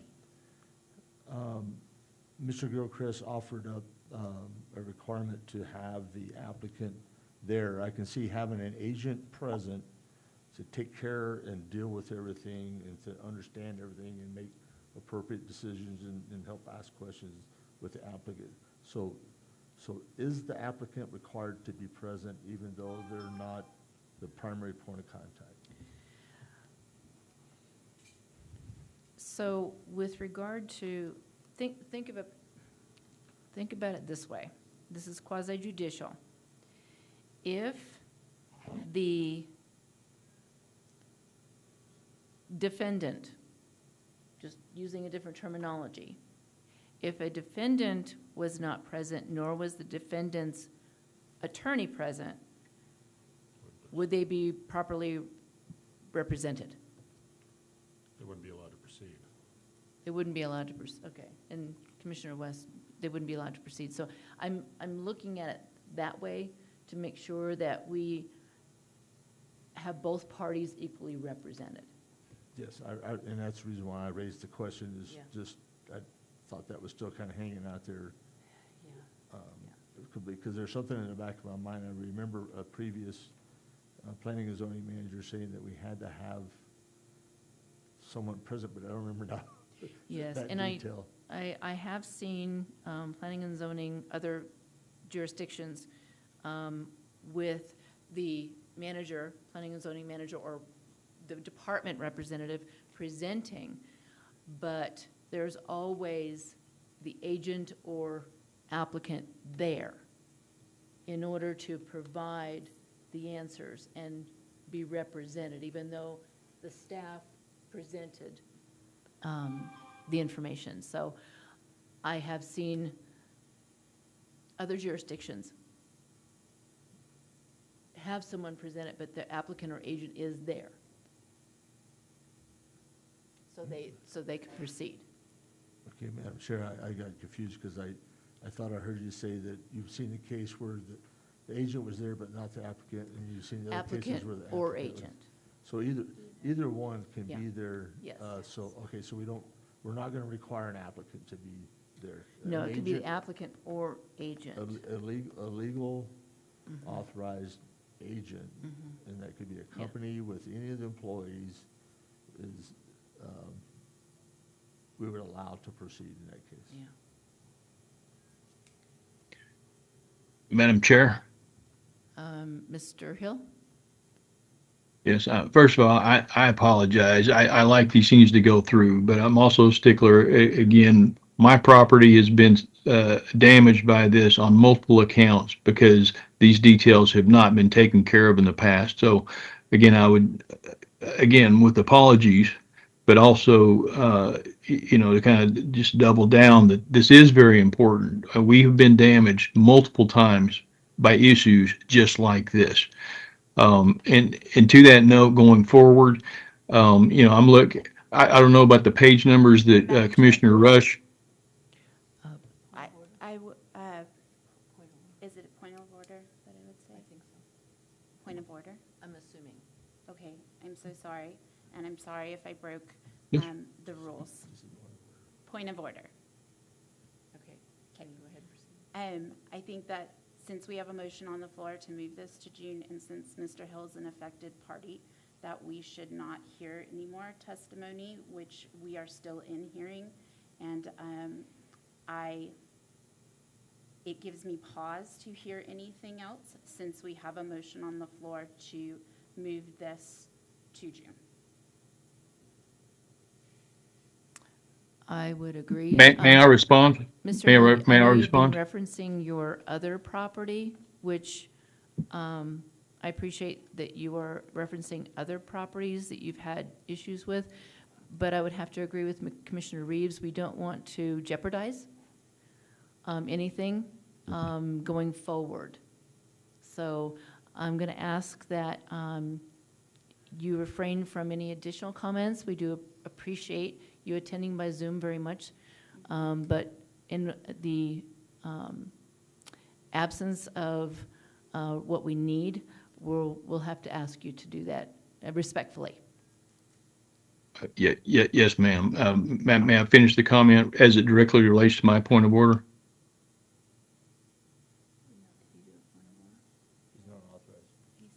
Yeah, I think we'll go ahead and ask you not to, and we can, obviously, this is, there's been a motion to postpone till June, and a second. So I think that opportunity for you in June will be presented. Yes, ma'am. Thank you, Mr. Hill. Madam Chair, Commissioner Rush? I have no further discussion. Okay. Commissioners, any further discussion? I do not. I do not. Madam Chair, Commissioner Hutchinson? I believe this decision is at the discretion of the commission, So we have a motion and a second. I think at this point, we just need to take a vote. Thank you, Commissioner Hutchinson. Okay, all in favor of the motion, please indicate by saying aye. Aye. Any opposed, please indicate by saying nay. Motion carries. This is postponed until June. I thank all parties for attending. I apologize that we weren't able to proceed, but we want to ensure the fairness and legality of each one of our proceedings.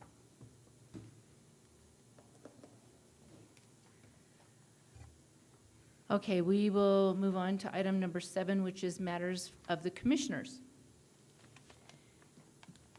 And I will only bring up that I was able to provide to the commissioners some information on Robert's Rules of Order that will help us as we move through our meetings.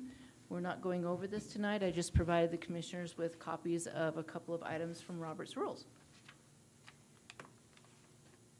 Moving on to Commissioner Reed. Madam Chair, I have no topics to discuss this evening. Thank you, Commissioner. Commissioner West. Commissioner West? Oh, sorry. The only thing I'd like to recommend is the town has community dumpsters this coming weekend, and considering the nuisance abatement works under the planning and zoning, I'd just like to see that people have used the opportunity that the town has afforded to remove unwanted debris from their properties. Thank you, Commissioner West. Commissioner Rush. Madam Chair, I have several things that I'd like to discuss. In our last meeting, I discussed going back to a format that included on our agenda to include things that we had previously, and we've made progress in that towards that request.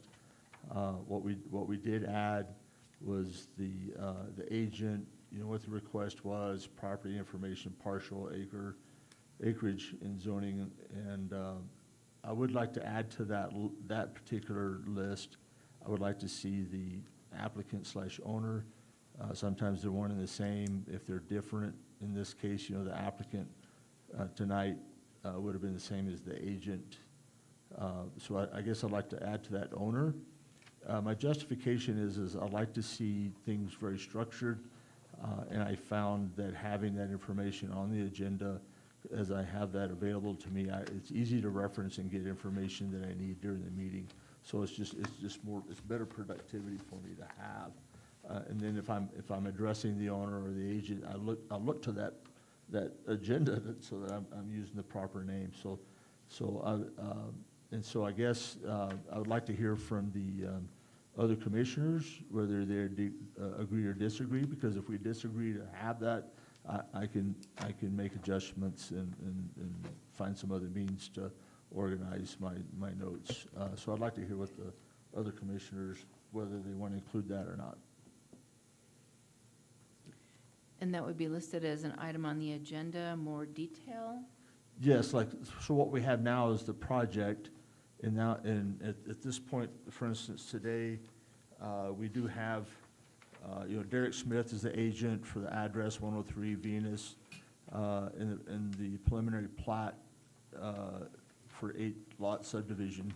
What I'd like to add to that list is the owner's name. Just go back to what we had before. So the owner, the agent, like we have it, the property. I'd like to see the parcel number, I'd like to see the acreage, and I'd like to see what it's zoned as. It's all nice little structured piece of information. It's worked for me in the past. I'd like to have it. If you guys don't want to have it, I'll find some other means to deal with it. Well, I think we've got the parcel number, the acreage, the current zoning. We just didn't have the owner name on the current agenda. Yeah, maybe I'm looking at an Oh, old look agenda. at page 2. The second page of the agenda has the parcel number under, it was item number 7, but we made it number 6. So. I'm sorry, yeah, I'm looking in the wrong place. I'm looking at acknowledgement of public. Okay. So we Okay, have- yeah, so, yeah, that was my original.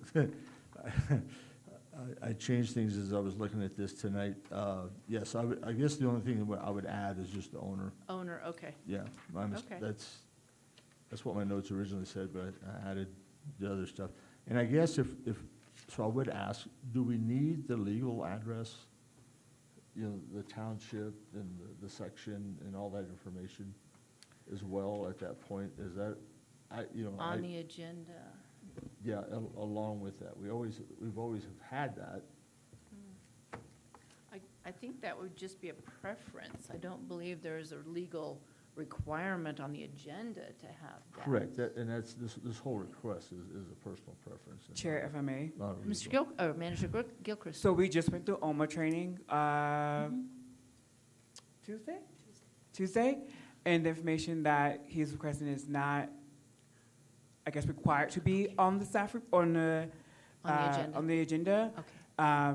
The staff report has all that information listed on it at the very first page for that reason, because you guys, the way the agenda is set up is that it has the minutes, the knowledge of notice, and then it goes into the project. So every project itself is its own packet. And so I find it very just easy to flip through the packets versus clogging up the agenda. Okay. And Maybe it's we- on the application as well, right? Correct. Okay. Maybe we just, so a simple thing, just add the owner name and owner or owner/agent, and everything else is there. Elsewhere in somewhere else in the document? Yeah, Sure. Understand it's in the report. What I'm saying is, I like to have one piece of paper that has everything on it, so I'm following the agenda, and these are the critical pieces of information that I found that are good to have, and I know that they're elsewhere in the document, but I was trying to prevent from having to go hunt for that when I've got all my papers laid out here. Chair, if I may. Manager Gilchrist. So if you look at your packets, if you unclip, I don't know if you guys have a clip or not, but mine isn't stapled, but your staff report is stapled with the application, with all the supporting documents. So if you remove all of the public notice information, so the pictures, the receipts, all that, you will have one solid packet of the project at hand. I recommend that in the future, when we have multiple projects, all the papers will be stacked and stapled as individual projects. That way, you're just flipping from one packet to the next. Sure, man, I'm not disagreeing with that. It's fine, so whatever you I guys think would like to do. the only thing I would say is, the more information that we have on the agenda leads more opportunity to have a simple typo or something like that. So, especially with the T10 that's always a difficult thing. Track numbers. And I understand for convenience, Commissioner Rush, where you're coming from also, because change is hard. Let me just say, Madam Chair. change is hard. Madam Chair, Commissioner Hutchinson. can I address Mr. Rush real quick? Yes. And Mr. Gilchrist Manager Gilchrist at the same time. You had an online format that had an image, basically a vicinity map, and then all the property information on it. That was wonderful. I see the bits and pieces of that in the application, but it's not in the same format that it was on screen. So maybe just make that match what we're receiving, and then you have your one-stop shop in the packet. You have all the information. You flip, this is essentially a vicinity map, correct? So you have your vicinity map with the property information, and I think that should satisfy Commissioner Rush's need for a one-stop shop for, the project information. Do you agree? Yes, ma'am. At this stage, I see that My bottom line conclusion is that you guys would rather see, information minimized or minimalized on the On the agenda? on the agenda. I support that, but I would say, but let's define what we want to see on it, and then I'll go from there. I don't need, it'd be great to have that form that you're saying. If we don't get it, that's fine. I guess I'll just say uncle, if, just so that we can get past this, but Yeah. just define what you do want to see on it, Yeah. because I think it's unclear at this Yeah, stage. I think what you're of- asking for, he already showed, but it's not in the same format in the packet. Chair, if I may. Manager Gilchrist. So the reason for that is because the PowerPoint is supposed to be a synopsis of my staff report, where the staff report is way more detailed. If I shrink the maps out any further, you won't be able to see the subject property. So the point of the maps is that you have a full visualization of where the project is within town limits, within the first map. The second map is so that you can see a more zoomed-in version of the property and where it's located.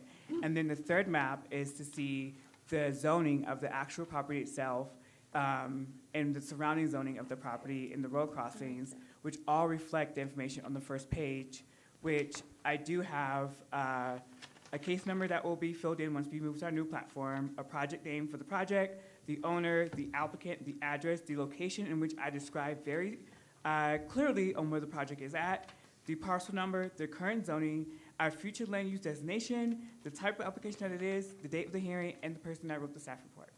Yeah. Madam Chair? Commissioner West. I mean, I personally had no issues with the staff report and the joining with the PowerPoint. I thought it was very well put together. I had no issue, following along, because I had read the staff report beforehand. So the format that it's in right now, I mean, I personally have no issue with it. Yeah. That's great. Thank you for the additional maps, too. Yeah. I've seen them, but your explanation was helpful in learning why you did the 3 maps. But yes, I definitely, and those are some of the comments I've been working on the checklist, the preliminary plat checklist and I see you've already addressed some of those issues, but we can discuss that later. Okay. So, Madam Chair, I'd like to just hear a consensus. What do we want to include on the agenda for each project? Well, I think adding the owner name and agent, their agent is listed, I think owner and if they have an agent would be advantageous, which doesn't add very much to, under the planning and zoning projects. It only adds one more item to it because we've got what it is for, we've got the parcel, the acreage, and the current zoning. Yeah. So you're going to leave those Short and as sweet. well? So you're just going to Yeah. add, you're going to leave it like it is, but just add owner? Just add Okay. And owner/agent to it, And/or agent. and/or agent, yeah. And I'd ask Mr. Gilchrist about the training that you went to. Is that the best practices that's the way this agenda is laid out? It was very, their agenda was very minimalistic. It didn't Okay. have a lot of detail on it.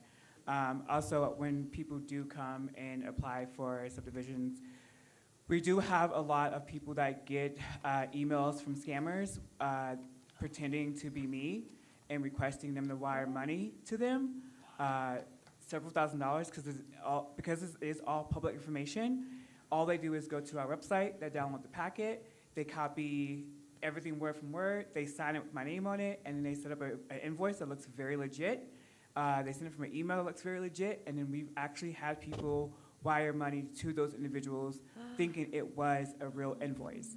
So I try to keep the agenda as minimum as possible in hopes that people aren't looking through the entire packet, which is why I put the application at the very end of the packet in hopes that people, when they're looking through it, they're bored by the time they get to page 60. Like, Do you think by adding the owner and agent name would make it easier for them? I know the address is there, but that's That's the address of the property, not the address of the agent. The agent address is generally different. Correct.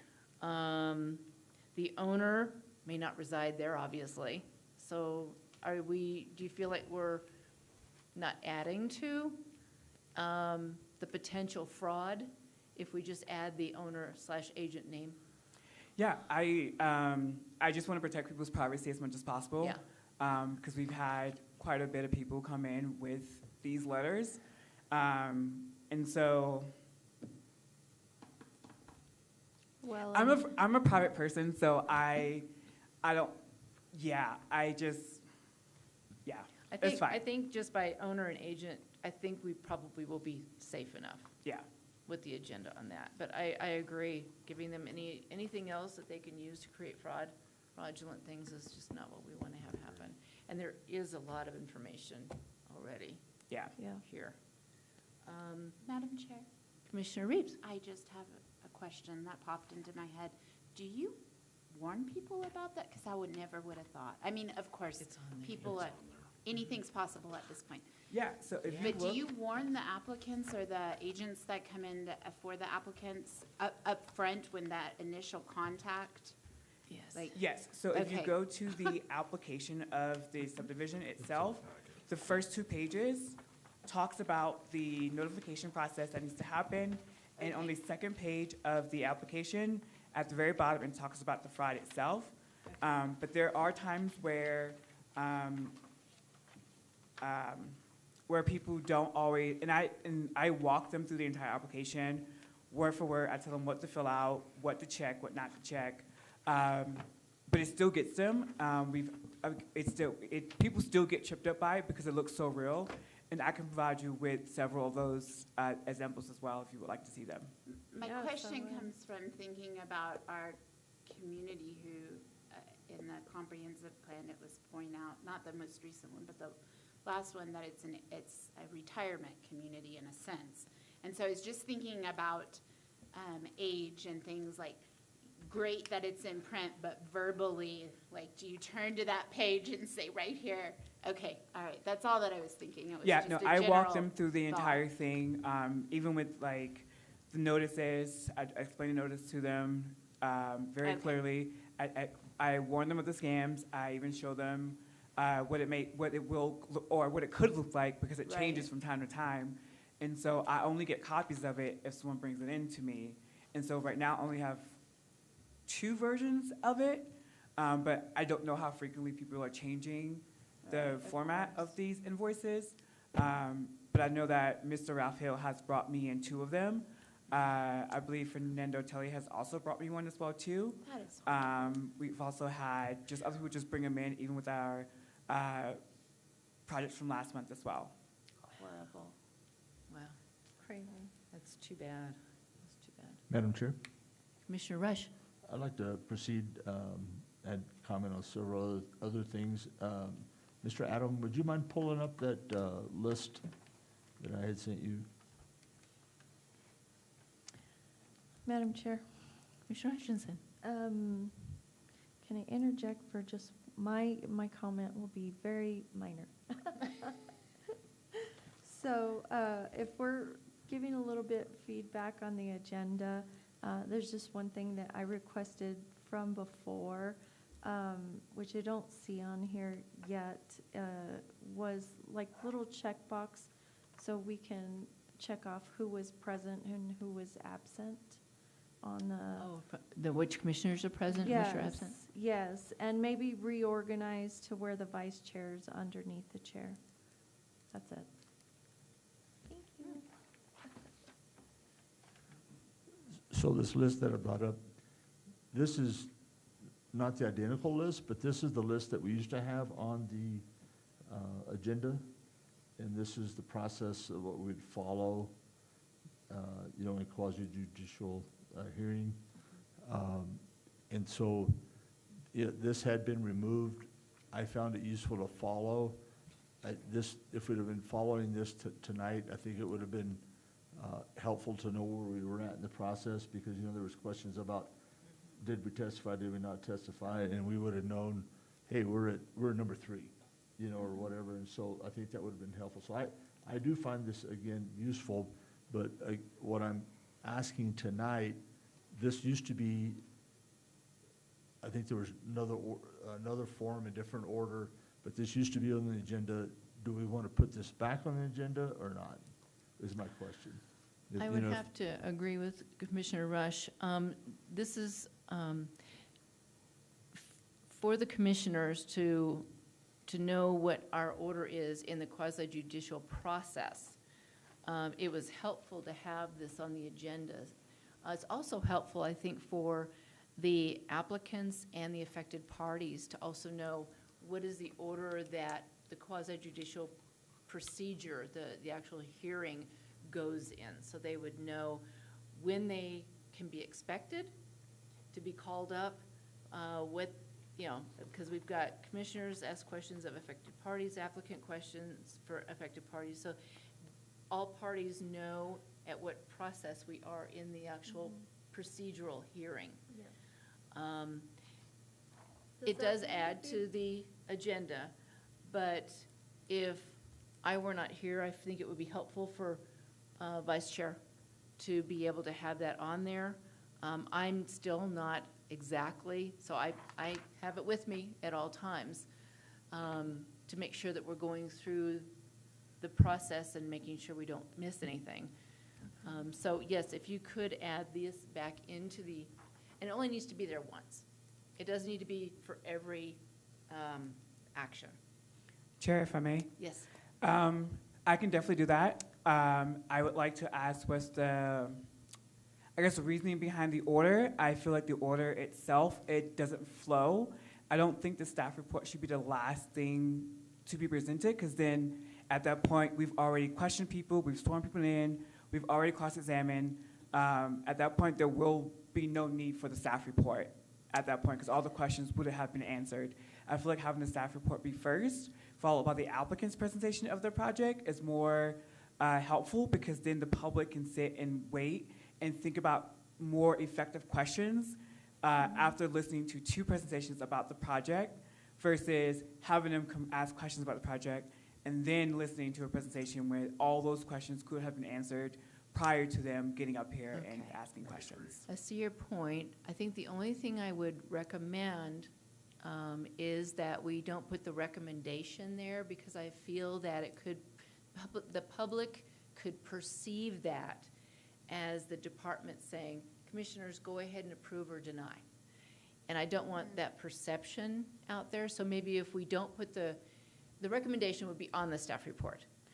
But during the hearing, I don't want the public, applicants, or affected parties to think that the commission is swayed one way or the other. I think the staff report is extremely critical. I agree to your point, having it. So yes, I agree moving it back up. I just think the recommendation piece of it should remain at the end. Okay. If we can do it that way. I just don't want perception to be any different. We want to be completely transparent. We don't want the department to have any perception issues. We don't want the commissioners to have any perception issues. I definitely agree. I can see that point. I think the recommendation is helpful. I mean, I don't know how to say this to like, I don't really know how to say this without being like. I don't want it to be removed. I think it's helpful to us. But I think from the public's perspective, I don't want, at the beginning, to have the staff report say, we recommend, and then the commissioners, I just look at the perception as reality in many cases. And I don't want the public to perceive that we are swayed either way with just that piece of recommendation. The staff report as a whole, yes. Just that recommendation piece, I think at the end, before we deliberate. Does that make sense? Yeah. Before we deliberate. The only thing is, I don't want to sound arrogant, but I am the professional. Yes. So I think by adding my recommendation, it doesn't add persuasion, it adds more strength to your deliberation, and I think it gives the audience a different way of thinking as to how the professional looked at the application. And I'm looking at it from a professional's eye and a technical eye, and not an emotional standpoint of view, like the applicants may be, or like the audience may be. So I think like having the staff's recommendation available on the PowerPoint for everyone is helpful, because not everyone also reads the staff report as well. That's true, they don't. I can see it Commissioners? both ways. I can see it both ways, too. I can see it both yeah, ways, you know. I can, We, too. we were talking about keeping continuity with what we had been doing in previous months. And I realize that you're new in the position, or, I mean, I don't know that you're new anymore, but it's, you know, since January, but the history of this panel has been to have that recommendation last. So I can see both arguments. I can see where having that recommendation last doesn't make my decision look biased anyway. If the commissioners are I don't know. comfortable I don't know enough that with I it, wanna then, debate then, No, I'm not saying that no. cheeky, I'm not, I mean, I don't know that Either way. yeah, Doesn't matter. I'm comfortable. I am leaning now a little bit more towards, I'm fine with it, where it's at. I agree. Okay. I Any think other it's good to have it in there, and maybe a sentence after that that say, approval or disapproval is based upon commissioner's own understanding, or something along those lines. But I think it's, relying on your professional expertise, and I think it does answer a lot of questions for the people who are, attending. I think it's very beneficial. Madam Chair, I have to say, I think recommendations belong at the end. Otherwise, it gives the impression that all of the discussion that takes place is pointless because a decision has already been made. Yeah. I really, I think we can all see both sides of it. I I agree. understand. I think that the staff report is based on facts, right? Like you said, no emotion. It's facts, lays it out. Here's the facts, here's the ordinance, here's the fact, here's the ordinance. Maybe Maybe If we the do- title changes, like or has an amendment to it, like staff recommendation may be called something out. summary? Like, I think there is a summary already. Finding of facts is a summary. Madam Okay. Chair, but I think what you just said, the staff report is facts. The recommendation is an opinion based on those facts. And so I can see moving that out. I think what we're gonna do is, so we definitely want to move the staff report up. And we're a little bit hung up on whether the recommendation is there or not. I understand everybody's points, and I guess if I was gonna weigh in, I'd say we'll just have a staff recommendation bullet where the staff report exists now would be my compromise. And if that seems to be problematic, then we'll move something else. But I would for bullet number 9, I would say, change that to say, final staff report or final staff statement or something, and Well, put the staff, recommendation. oh, you mean to add something to it? Like there's the staff report, we move that up? Yeah, so we're gonna move the staff And report then up. add something at the But we're gonna bottom? move the recommendation till further down. Well, we have the document, which has the recommendation on it. And we could and would utilize that in our deliberation. And that's a good point. At one point, we started publishing the staff reports. Are we gonna publish the staff reports before the meeting or not? Chair, if I may. The staff Manager report Gilchrist. is published. Is published. It is published. Yeah. Sure. If you look at the staff report, the very last page of the staff report, it goes into item number 11, staff report recommendations, approval with conditions, or denial. And then it goes into my reasoning behind it. And then section number 12 goes into conditions. that I put on the project itself. And then item number 13 goes to a recommended motion regarding the project, and then also goes into number 14, alternatives for commission's actions, which is approval as submitted, or approval with conditions, deny, continue the item. And then item 15 is all the supporting documents. I do like that added section at the back. There's a recommended motion, and I like the conditions area, because that's based on the ordinance and the facts. So Madam Chair, in that regard, the cat's out of the bag already for what the recommendation is, Yeah. other than what's in the hearing. So maybe it's a moot point, so just move up the staff report up to whatever level we want it and be done with it for now. I agree. I agree. I agree. Manager Gilchrist, this was a very helpful list for us to have in front of us, and I think tonight we wouldn't have forgotten ex parte. Yes, the ex parte, Now, thank you. ex parte If we is the can just identification part. glance at it every meeting, that would be amazing. Should be. Yeah, we can do that. Commissioners, would it be helpful if we just had basically like, let's say, one laminated page that's present during the meeting, you just follow it and give it back, where it's not part of the agenda, it's just something, a tool?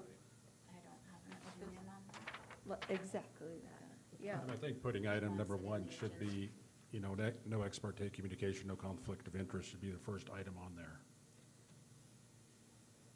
Agreed. So would we prefer, commissioners, just to use a guide Yes. rather than have it on the agenda? I think you had a good point, though, that the audience might follow along better if they knew the process. Yes, and Yeah, that's because- one more thing I gotta keep track of. Because we do see the public comment part where, and If this they is saw going to public continue to comment happen. again later, they might They will realize come they up have a and spot there. they want, yeah, the general public comment, they want to talk about the item being heard. And so we have to clarify that. So it might help if it's on the agenda. How about just the single page, like, if the agenda ends and there's still some room on the page, just go to the next page where that's standalone. Just on the- attach it as a, On the agenda, it wouldn't be an agenda item. right. It would just be an attachment for reference. Yeah. Does that work? Yeah. Okay. Okay, Um, done. Okay. Would it be helpful for the staff recommendation to be just called something else, like maybe preliminary staff position, or something to indicate to the public that a decision has not been made? Like, We want to be careful of the word preliminary around here. yeah, well, something. That word's Maybe not confusing. preliminary, but Yeah. something besides Yeah. recommendation that does not sound like a recommendation is being made, and everything else that comes is sort of like, Can you just say manager recommendation? But it may not, it's the In same. previous jurisdictions that I've been in, Recommendation. we've never had an issue with people using the word staff recommendation. I think the phrase is actually more comforting to people, knowing that a professional looked at it and they're making their recommendations on the project. I think people know that you guys are still going to deliberate, because you guys are just you guys are a recommending body when it comes to zoning as well. So everyone knows that when you guys approve a zoning change, it's just a recommendation for the town council, and that it still could either be approved or denied.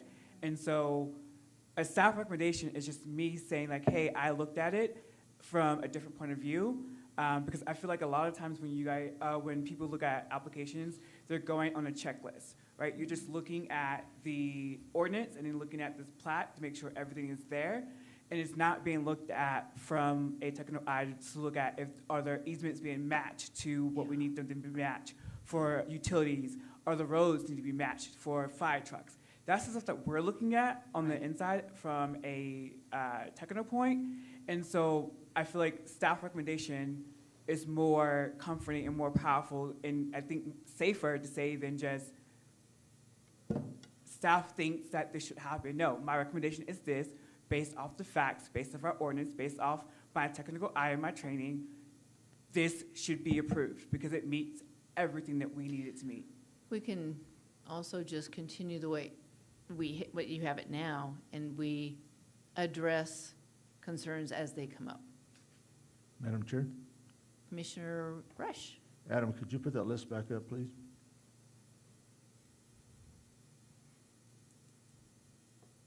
Okay, so what I hear we're gonna do is we're gonna add an extra page at the end of the agenda. We're gonna have this list, but for bullet number 1, could you can you edit this? Yes. So for bullet number, or item number 1 is gonna be, commissioner's testimony? Or just- Do you want the ex parte and no conflict? Yes, Because we just, did, yeah, it's just yeah, thank you, something, Commissioner Reeves, for something reminding short. me. Should it be after the application announcement where you state what application you're reviewing? Isn't that what the application announcement is? And then you say that you have no ex parte and no Yeah. conflict of Sure, interest after you okay, so, announce yeah, it? so put it on bullet number, item number 2, Adam, please. And this would just be the attachment for reference, not Yes. part of the agenda. Correct, because I will announce the application, the name of it and the item of it, just like I did tonight on the PowerPoint. I'll have all of them listed. I'll read every item into the record as I go through them. So I'll say item 1, project name, case number, and I'll go through it. And then once that's been deliberated and decided on, then it'll come back, the index will come up again, and it'll say item B, name, case number, and then all the information regarding to that case, to that project. So enter return if you can, Adam? Are we doing a Yes. separate list? This would be bullet number 2. I'm sorry it didn't update, but It's, yeah, it's okay, just put a dash there, because I'm gonna have you send this to Manager Gilchrist, and then he'll And put this admin. together, or have staff help him. So just put Commissioner ex parte statement. Ex parte, no conflict. Do ex parte / no conflict, yeah, there you go, thank you.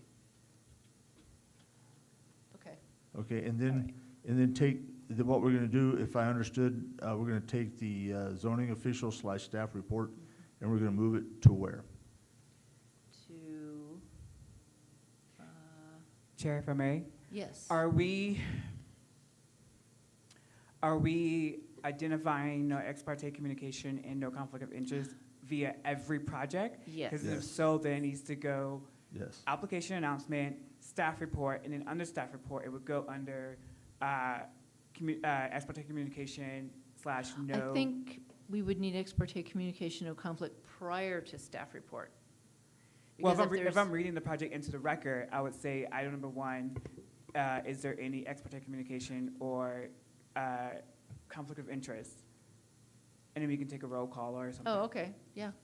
We're still accomplishing the same thing, so yeah, that works. Yeah. Yeah. Yeah, we started doing it before each action rather than all of them because we had at one point, I think it was. We needed it. We needed it, and I think Commissioner Rush, you were here, and there was one action that he recused himself. And so we found that it was better to just do it before each hearing. In the OMA training, they said the best practice is always to do a roll call vote, just to play it safe. So we can do a roll call vote before every item, and I can just roll call for any Okay. ex parte communication or conflict of interest. Perfect, that would work. Thank you. Okay. And so that's gonna be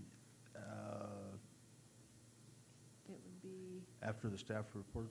And you can move that staff report to number 2? Is that what I'm hearing you say? no, after the application announcement.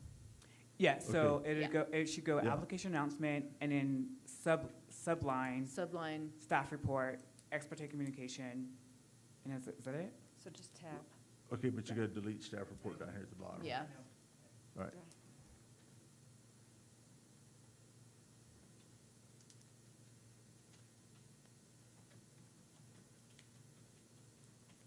what was after application announcement? Staff report.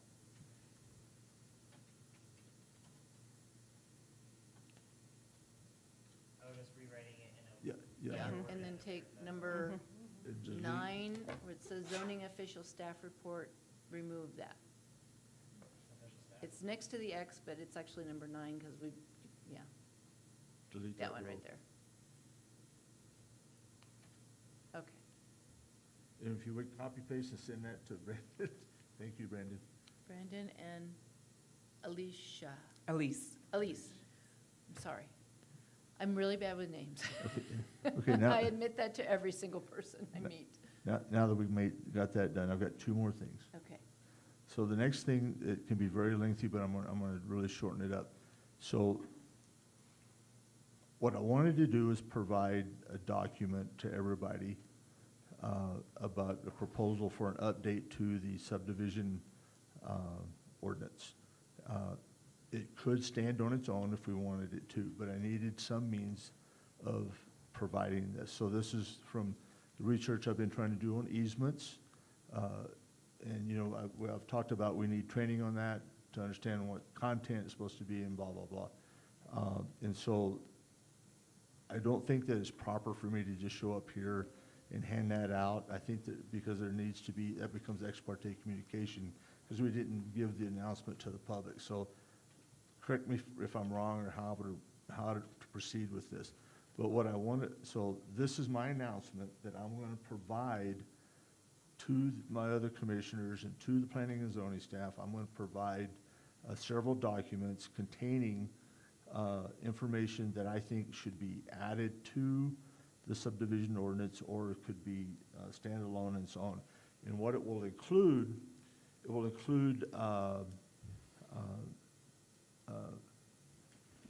you know, like easement, what the easement contents are, a draft ordinance, and then it'll include a process that we should follow that would, you know, come from, you know, our initial municipal review, the intake, the preliminary review, the engineering review, a final plat, construction inspection, and then what I think is the very key part is record drawings that are as built, because what's planned and what actually has occurred.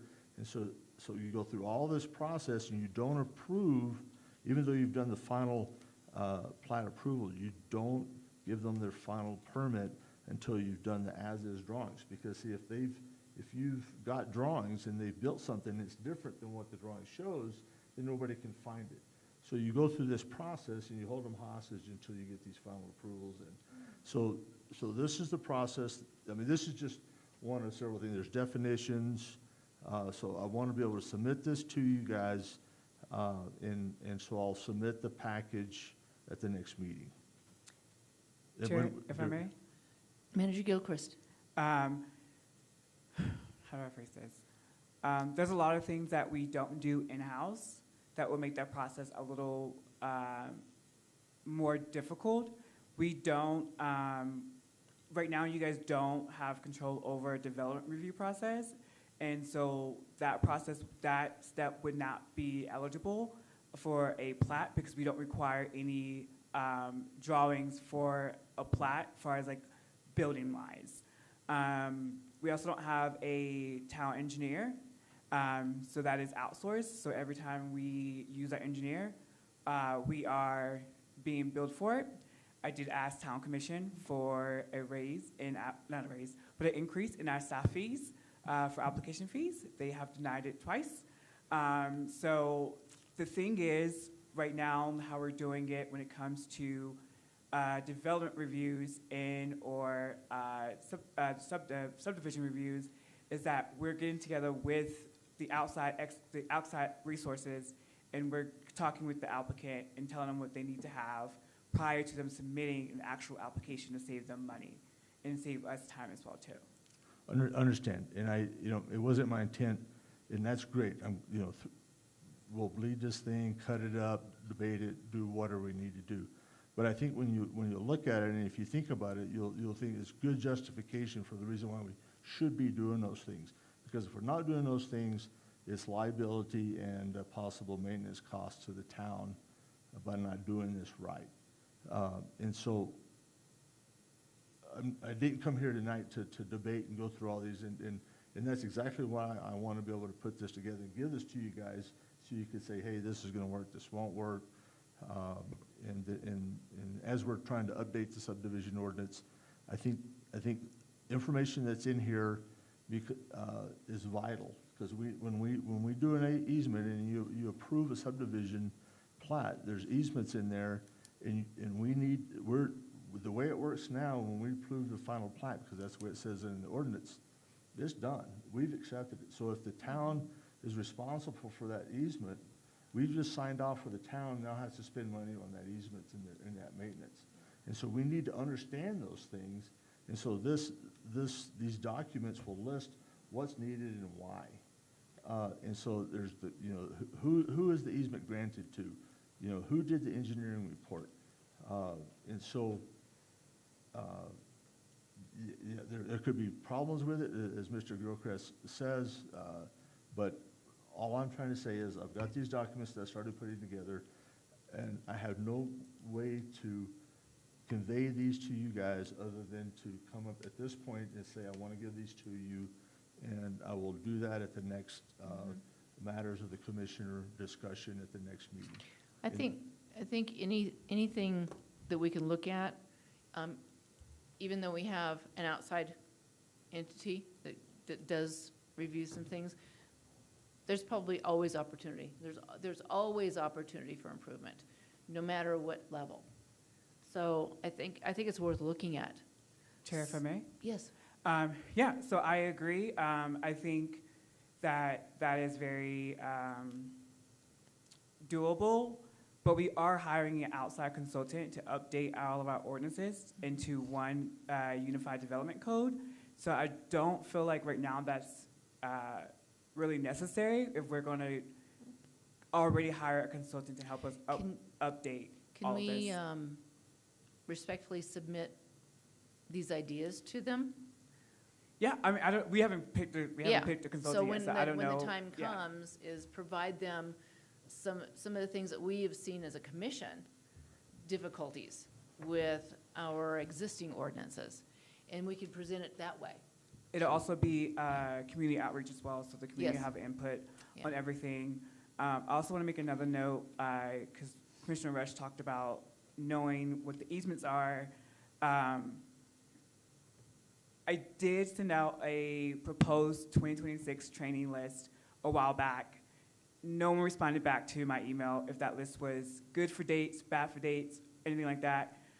All those dates were to train you guys on how to read a plat, to teach you about easements, to help you guys understand what you guys are looking at more, because I feel like when you guys are looking at the plats, it's just, does this plat apply with the ordinance, and not does this plat actually functional in real space? And that's what we're looking at from the TAC perspective, is like, does this actually work in real space, and not just does it check off the ordinance?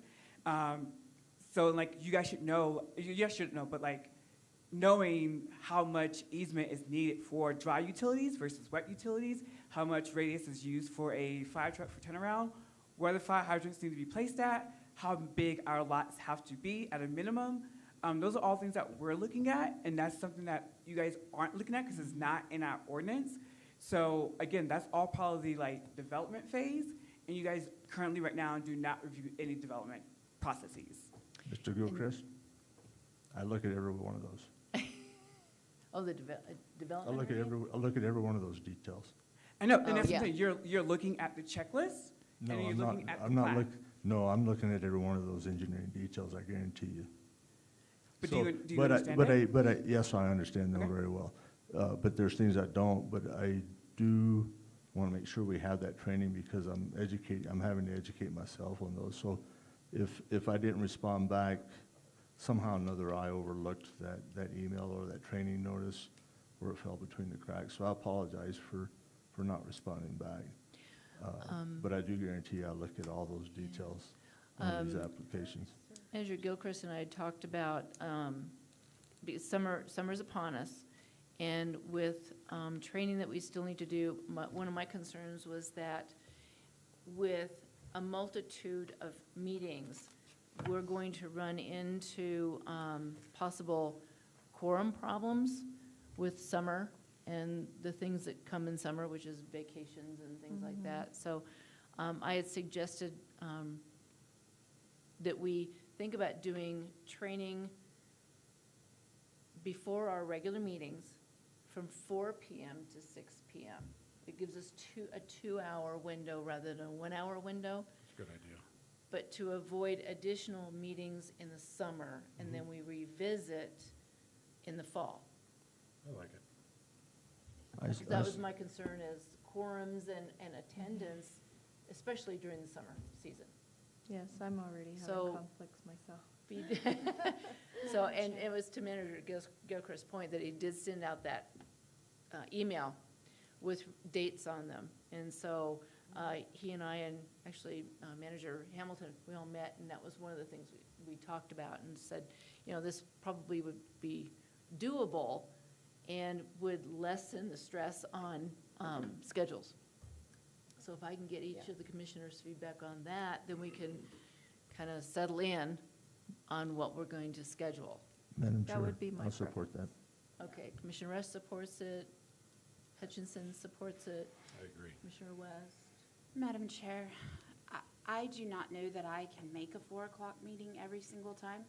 I have to hand off small children to my husband, and he does not always leave his workplace to be home right at 4 so that I can come down here.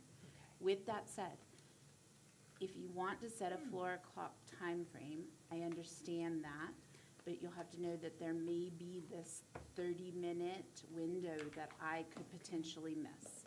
So I think that my husband does a phenomenal job to try to meet my needs after Yeah. work, but I think 4:30 is very safe. I can say for him to be back to get the children, which means I can be here by 4:45.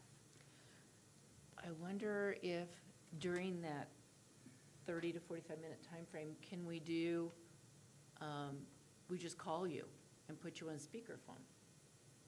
Would that work for you? I'm not I know trying you to have be, kids. I have very small children, I know. 3, 10, and younger. Yeah, So, I know that's a challenge. and I am, to be very honest, I'm cooking dinner for everybody before I leave and come up here. I'm making sure that everything is ready for nighttime routines. Like, I am extremely busy before I make this meeting work.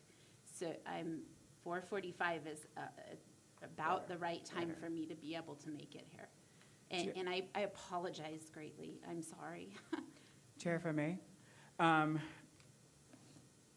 think what I intended on doing moving forward was, I guess it just all depends on where the commission stands on still being involved in that development review, right? If we decide that we still want to be involved in the development review process where applicants are applying for major projects, for example, Walmart is doing a big renovation right now, that would be a project that would come up for you guys. You guys would then view it, ask Walmart questions, ask me questions, either approve or deny the renovations.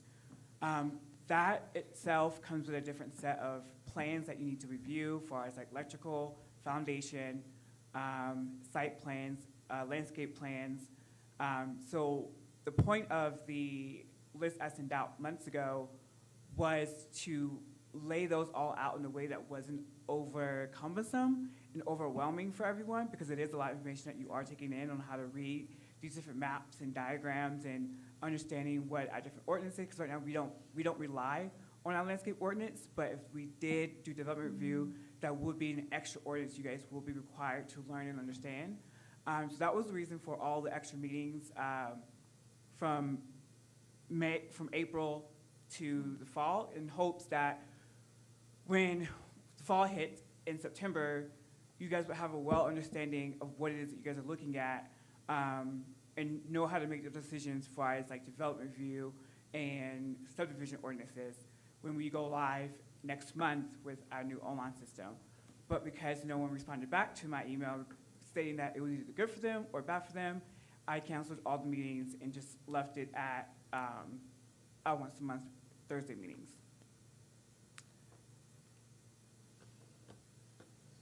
Conversation on that? Feedback? Comments? Comments from me, oh, go ahead, Mr. Rush. Because we can go back and schedule the meetings, but right now, we're, So, Madam Chair, I think what I hear from what I hear that I think is gonna work is we can do 1 hour prior trainings. Is that correct, Ms. Commissioner Reeves? Sorry. I'm so sorry. I mean, we can do 4:45 if you would like me present for everything.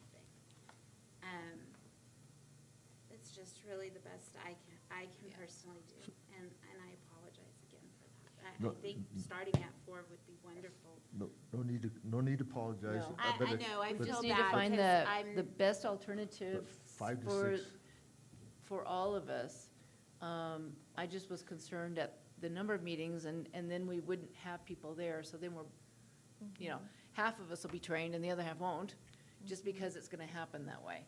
So that was the biggest thing, is how do we find the right solution to that, so we can still get that ball rolling? So I think we have an hour before meetings available. Is that, The is that? 5 did I PM to 6 understand correct? PM So does that, seem to work for So I that's- think that sounds good. everyone. that's better than nothing. It's better than zero training. Yes. Correct. Now, can we record the training? You know, so that to me is if you wanted to try to schedule things, and if you can record the training, and then we could watch them on YouTube, and then get the training in.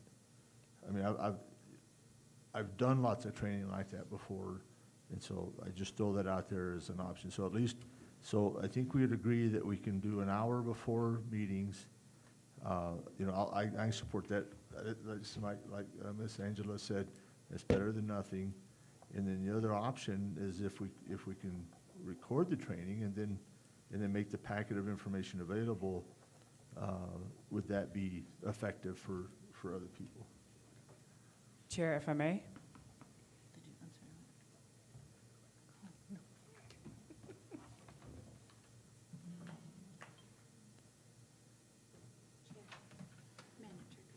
Oh, sorry. Manager Gilchrist. We can definitely record the trainings. That would need to take some coordination with IT, because that will then require them to be here an extra hour of work, and I don't know if IT has built that into their budget, because I know that they build from 6 to, I think 9, is it? 8 to 5. Yeah, as their budget, so every hour over that is overtime for them. So that would be something that we need to coordinate with IT. So, Madam Chair? Commissioner Rush.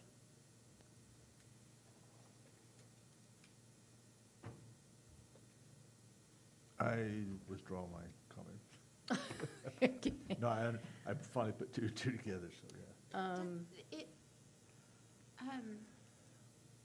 Commissioner Holmes, does 4 o'clock work for you for trainings? I can make 4 o'clock work. And I'm the only one. Madam Chair, No. I think 5 o'clock is good. Honestly, 5 o'clock, too that's much good. time is gonna That's be good. overwhelming and too much information to absorb. I think that 5 to 6 for training and 6 on for a meeting is a nice approach. And I think that if we see that the training is not enough, that we're not able to catch up or keep up, then we can always readdress that. I don't see any need to like jump through hoops before we see that it doesn't work. There's another option, I'm just gonna throw it out there. Similar to the conferences, where we block out from our schedule a whole day or 2 days and blast through it. I don't know how many hours you think the training would be, but I'm gonna throw that option out there too. If that's a possibility to schedule for everyone, that's something to consider too. I like that idea too, because for me, it keeps the consistency, the workflow, And we just and do- knock it out. Now, obviously, that's your schedule too. Now you have assistants, but it's just brand-new assistants. So that's gonna be a scheduling challenge. Commissioner Reeves, I can potentially provide you with the babysitter, since I have a college kid staying home, Yeah, not going away. I hear you on that. I would need lots of advance notice Yeah. to work that out, Yeah, but and you would too. I do think that that is plausible for me. Is that the right word? Yeah, that's the right word. I would need to run that by,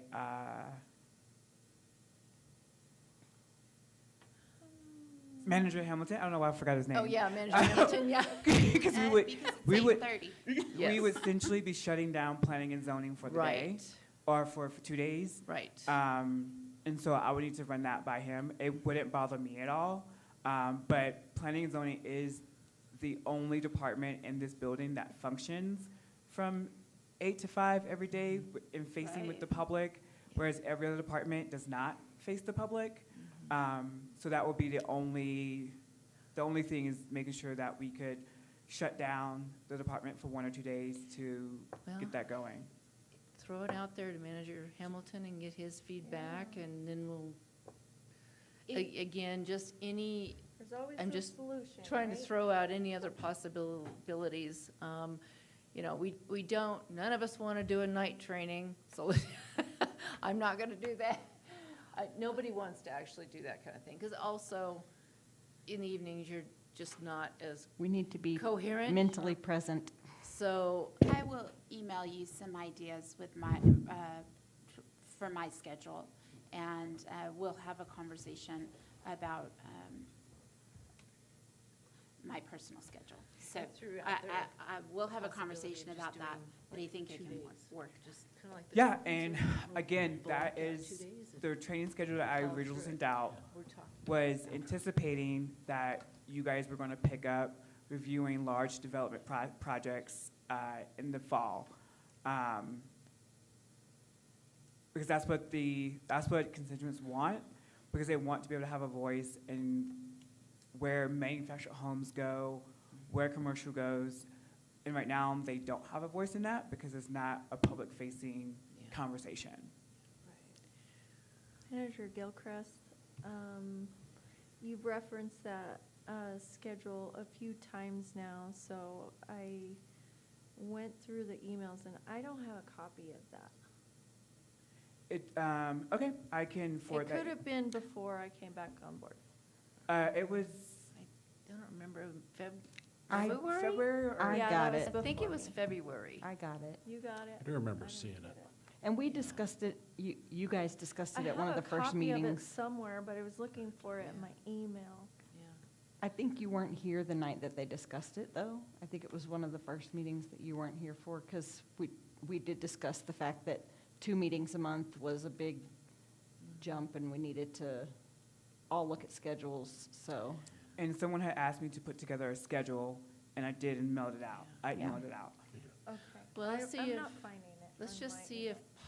let's just see if there's a possibility of a 2-day training, and see if Manager Hamilton sees a benefit of that, or it's just not gonna be doable, and then we'll go back. We can And push see. it out to, you know, October, November, December, because I would need plenty of time to work with other entities to get information. I would need time to put together all the PowerPoints and all that stuff, so December has its own set of problems. that is very true. Yeah. So I actually can coordinate with a family member to fly here who was already thinking about flying here in the early fall, like the end of August or August time. I don't know if that's too soon, but that's something to keep in mind. So it's Baby soul. something that we can see if it'll work. Yeah. Yeah. I also do have more information when it comes to manage the staff, but, and you'll see the conflict that we're currently in right now. Yeah. And Madam Chair? Yes. So is that when you were thinking about having Mr. Brennan come No, so I think with that, because you've been through I've been through it, you've been through it, you have it. So it'd be you and Angela, Commissioner Holmes. So, we may be able to just do the two of you rather than all five of us, or seven, six of us, thank you. 6 of us with his presentation. So I held off on that until we can kind of figure this other piece out. Yeah, because Brennan Williams seems to be pretty accommodating, so. Madam Chair? So I don't think, probably you'd have to talk to Mr. Brennan whether or not he would allow you to copy those. But if we could record these trainings, they could then become a training package for the department. So as you lose commissioners or alternates or whatever, then you could have your, whoever the replacements are. It seems to be a recurring theme for this town is we keep losing people and nobody really knows, they haven't had the training or anything. So I would also work towards trying to have these recorded, trying to take that part into consideration. So then you've got some investment in the bank that you can use for new people. So I think that'd be very, very valuable. But, I agree. Since we lost Commissioner Reeves, let me just jump back to that easement information. Is that the only avenue I have to publish information to you and the commission? Is to bring it up tonight and then to hand it out at the next meeting, or is there some other avenue that I can do something sooner? We can probably do something sooner. Let me check with our deputy clerk and see what the best way to handle that. So one option, I don't know if this is possible, I'll just leave it up to you, let me know, is, I can send it to you, and then can you send it back out? Is that violating any ex parte communication? So this is just working on trying to update our ordinances, is what it's really all about, is stuff that's missing that could hurt the town if we don't do it properly. Yeah, I don't see how that will be an issue, but let me clear that with Okay. Misty, and then I'll send you an Okay. email. So, have we settled everything on training? Yeah, at this Okay. point, yeah. So- We'll just, Manager Gilchrist will get with the town manager and see if it's doable. Okay. That's the first question. Yeah. And so, my last point is I just wanted clarification on project names and case numbers, because I think maybe I confused case numbers and project names earlier, because I thought you were gonna come up, and it's TBD, it's non-A right now. Are you gonna come up with case numbers for every project? The system that we will start using in June will automatically assign case numbers to every project. Okay, Yeah, so. start with the year. That's typically what they do, like 2026. Oh, I don't know how they're gonna assign the case numbers. Yeah, and it's also helpful, like, projects always seem to mull on over time, and then you look back and you're like, wow, that was a 2026 project, here we are, 2042. Yeah, So- I don't know how the exact case number system works with Cloud Permit. We did a walkthrough yesterday with them, and then tomorrow will be like our first official training.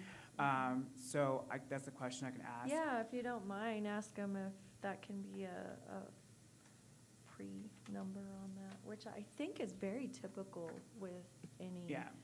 town, city, municipality, whatever. So, Madam Chair, so if the case number is just gonna be very generic, that, it doesn't mean anything for us to refer to other than it's just a number, that may not be very useful for us to refer to. It would be if it was used as the year. No, And no, then because. would also because- keep track because- of the number of projects throughout the year. If you've got 10 applications in a year, I guarantee you, we're never gonna remember what 3621 and 1382 were and how they're gonna play. But Well, it's good to have those, you need those to reference, and you need those for a database system to use. Yes, But filing. But the point that I'm trying to get to was what does make sense and is human distinguishable and rememberable is the project name. And so what I do advocate for is to have a consistent project name, that could have the date, you know, has the owner's name, you know, and whether it's a subdivision or something like that. So that, I think, will be useful and advantageous down the system, but I also understand having a case number that, you know, has the year and some number, but whatever we follow needs to have a defined format. Most developers, though, name their projects. Yes, That's They true. have their own they name. But all- that's not how you find them. yes, correct. Right, right. So I understand your perspective, Commissioner Rush. My response to that would be, you can identify the project however you would like. But for internal purposes, it would help us to have case numbers. Because developers do name their own projects, and we as staff are not just dealing with plats, we're dealing with other applications as well too. Sure. Such as event applications, variances, use permits, conditional use permits. So for us, it is very helpful to have that case number. And I can see for you, it might not be helpful, Sure. but for staff, it is. No, it's helpful, but I'm just trying to understand where we're going and what we're using. So what you're saying is we're gonna have a case number that's just gonna be a generic digit, whether or not it includes years or what, the year or whatever. And then we'll have a project name that the applicant's gonna give us. Correct. I Okay, guess and if those they are- give you a choice You of how have- that is numbered. You will have a case number and a project name. Yes. Okay, But Thank see, you. project names change over time. I mean, transfer hands and all of that, so, and they're referred to, let's say you're on the corner of Dinkle and 344, they may say Dinkle Market, and then somebody else buys a project and they're a 344 corner store, and it's the same property, so names change and case numbers don't. Madam Chair, I have no further comments. Thank you, Commissioner Rush. Commissioner Hutchinson, Yes, ma'am. items from the commissioner. Oh. I'm looking for this schedule because there will be some time that I am not available in June. And if we're on the third Thursday, Third Thursday is. Our And- June meeting will be June 18th. June 18th. Okay, I should be good. That's what I was trying to figure out. Which is So as also of why it's right now, important. we are continuing with the once a month meeting every third Thursday. Okay. Yeah, we had a few add-ons, so I just wanted to make sure if there was one in there to be, and you did say in your email that there will not be one for The 21st. week. Okay, Next week, yeah. perfect. No meeting Then next I'm week. good, thank you. Like that. Yes. And that's all, Commissioner? That's my son's Okay. birthday, so I was really happy that one was canceled. Commissioner Holmes. I had a question first. So as part of the packet, do we have our own agent's authorization form, or do applicants just provide an agent's authorization form if they want to Good question, use an agent? yeah. That is up to the, I guess, property owner or business. They usually have their own authorization forms. The only time that we provide an authorization form, I guess technically, is for development review. We don't provide one for subdivisions. It might be a good idea, if we want it to be clear how this agency works, if we have a standard form that we require For to be used. continuity. Because in this case, it says hereby authorize the referenced individual and/or company to submit applications. I think the way that's intended to read is the referenced individual and/or referenced company.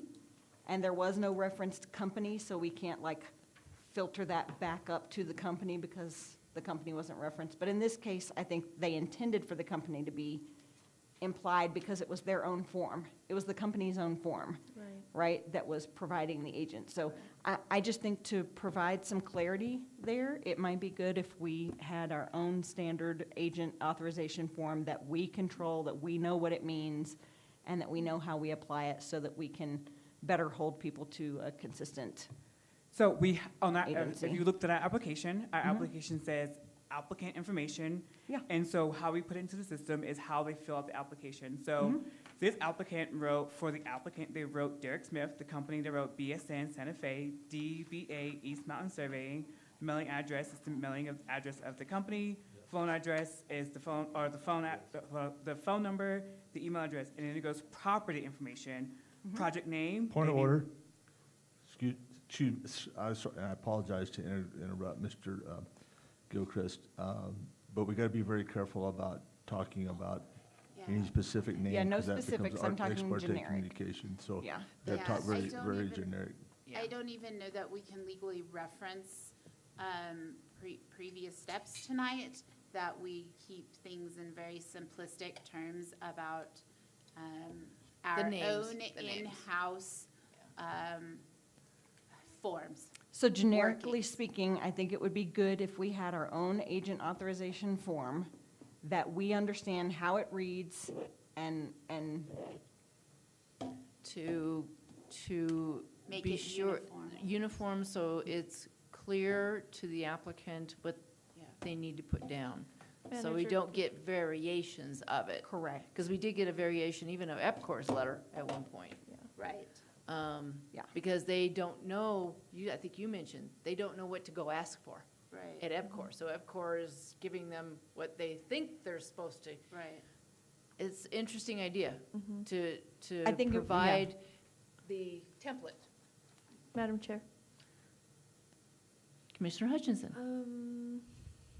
Can that be added to questions for Nan? As to whether or not that would be, a standardization would be a good way to proceed? I think it makes sense, but just kind of ask her for her feedback on that, since you're going to talk to her anyway. Yeah, that would probably be a good idea. Make sure that we're not overstepping, Mhm. and the town's not overstepping their legal. I think as we move forward and we identify challenges in any application, it does us a good to step back and go, how could we have avoided this? How could we add clarity to the process, to the paperwork, to anything? And so just anything that requires as much discussion Helps as the we sometimes department, have helps is the a good thing to commission, go. yes. Like, oh, how could we standardize this for future? Right. And it would even for zoning, as it goes to the town commission, it would. Well, possibly- every application is different. Every application Yeah. is a little different. Yeah. Based off the project. Mhm. But I hear what you're saying, but the application itself is very clear. It asks for the applicant and then it asks for the property owner. And we also list out what's required for the application. I think it's just up to them on how they fill it out, because when we have development reviews, we don't talk like this for development reviews when we have applications. There's no confusion or mix-up or anything like that on who's the applicant and who's the property owner. Right, but an applicant is different from an agent. So an agent is someone who's authorized to act on behalf of an applicant. So I think the application is great. It asks for the applicant. But then a separate form is necessary if the applicant wishes to designate an agent who's authorized to speak on the applicant's behalf. And so I think that's the key here, is the applicant. That's perfect. On the application, you ask for the exact thing that you should, the applicant's information. But then if we're going to allow an agent to step in, which in legal proceedings, in real estate deals, in like you can designate an agent to act on your behalf. Correct.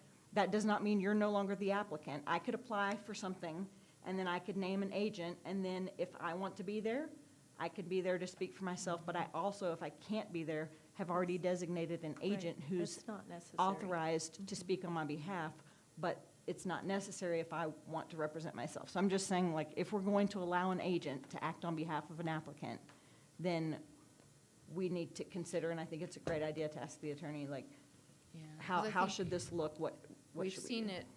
In my probably personal a couple of opinion times. and also in my experience, the applicant and agent are interchangeable words. I've seen it done either way on most different applications. What do you mean by interchangeable? So the agent can be the applicant and the applicant can be the agent. So in a case, the agent can be also the applicant that fills out the application. It doesn't have to be, they're not two separate things. An agent is not separate from an applicant. Because a lot of times the person filling out the application is like, right now, we're filling out a grant. I'm the applicant and the agent, because I'm filling it out on behalf of the town. Then you're We the just- applicant. You don't have an agent. You're I the am the applicant. agent. No, I'm the applicant and the agent. Because are- he's doing it on behalf of the town. So he's an agent of the town. Then if you are on it as the applicant, you are the applicant acting as the agent of the town. But if you're really, like, the difference there would be that really the town of Edgewood then is the applicant, and he is the agent for the town of Edgewood. True. I think we're mixing words here, Yeah. so that's Yeah. why I think it's really important for us to figure this out, so that moving forward, we can use our terms clearly and consistently. There is an applicant, and if that is gonna be a company, so be it, and then an agent of that company is already authorized to do everything, right? If it's a person, then that person could still designate an agent Right. to represent them, but they are two very different So things. the owner, let's put it that way, the owner would need to ensure that they have assigned the proper person legally, the paperwork legally. Because an owner, the owner's in there too. So basically, it just boils down to, we need a document that says, this person that is here is legally authorized to do what they need to do. It's notarized. Yeah, we need that legal document that says, okay, person A, you're good. We know who you are authorized here, and we have a notarized letter from the owner, whoever the owner is. Yeah. Yeah. Because one concern is that, and this was probably, I think, I don't know, Commissioner Rush may have been here. There has been attempts going through the Planning and Zoning Department of people trying to rezone things that they don't own. They didn't have the authority to do. Correct. That is the key here, is They to don't ensure that own. you have Yes. the right And that's person. why we're so That's the And reason then- why I try to follow it. because critical we- about it, because that has actually gone through, I wouldn't say it's gone through, there's been attempts that I'm aware of There- to rezone property that they didn't even own. there's- Secondly, on the fraud issues, I think we could learn some lessons from the way that lenders handle, and title companies handle this in real estate, because they have statements to prevent wire fraud, exactly the same thing, and so they have it in their emails that says, I will never never send money based on an email or a letter that you receive, always call me at this number to confirm, always call your credit union or your whatever. So I think there's some things that we can learn. I can send you some documents and some email, like templates and things, just to see if Because- that helps with And I don't know whether small town the fraud. has more opportunity for it or not. All of this is Well, the public fraud data, stuff is though. already on the application. We don't email applications out to anyone. There's no way for people to get the application other than coming into the office at this point. So putting it in an email wouldn't make sense, because no one's gonna see it, because we're not emailing back and forth about the application. They're coming into the office. So they never communicate via email. They do, but that's after the application's already been applied for, and that's after already it's posted online. No, I agree. That's when they're getting it. So I'm not gonna put it in an email, because it's already on the application, and I already go through it with the applicant when they come into the office. No problem. It's just a recommendation, because there's a lot of fraud in wire transfers for real estate, and I think that we can't protect our people too much, but that's fine. Anything else? Commissioner Holmes? That is enough. Okay, thank you. Let's go to item number 8, matters from staff. Your very last packet is a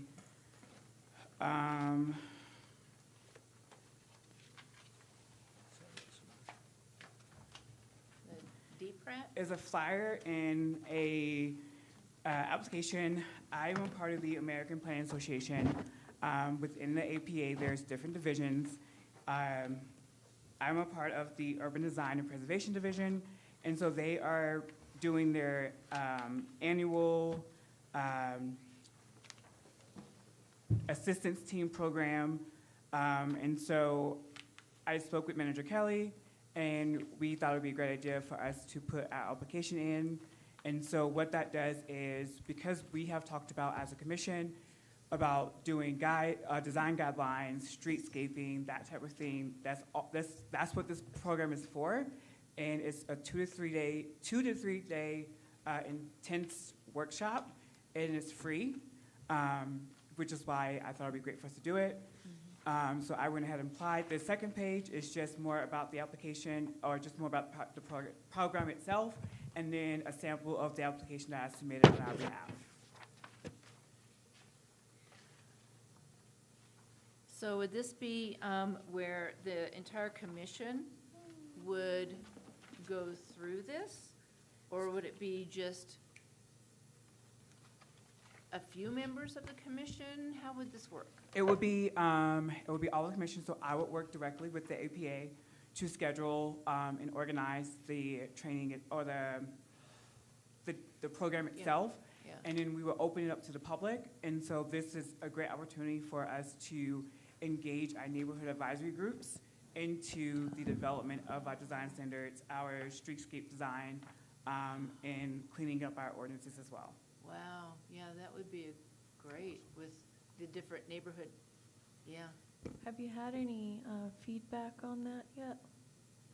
The neighborhood advisory groups, Mhm. we are going to start advertising that in July with the new fiscal year. Okay. And when is this training? It would needs to be happen in the scheduled? fall. Okay. I don't remember the exact time, I don't know if the timeline is actually on the application or not, but when I was speaking to the division individual, it would basically be up to us when that workshop happened, based on how fast or how slow we go into organizing and planning out that event. Okay. This packet says September or October. Okay. Okay. On the second page, item number 5. Just for initial information, it looks like a really Yeah. great opportunity. Great find, good find. Yeah. This is something I've been passionate about. Yeah, and we are at that point, I think, in our development and growth in this town, that this is critical. Yeah, this is excellent. I'm on board. 2 thumbs up. Yeah, this is really good. Madam Chair, I'll support whatever we need to make this happen. Yeah, yeah, okay, so just tentatively, you said September, October, so we'll just have to kind of be aware.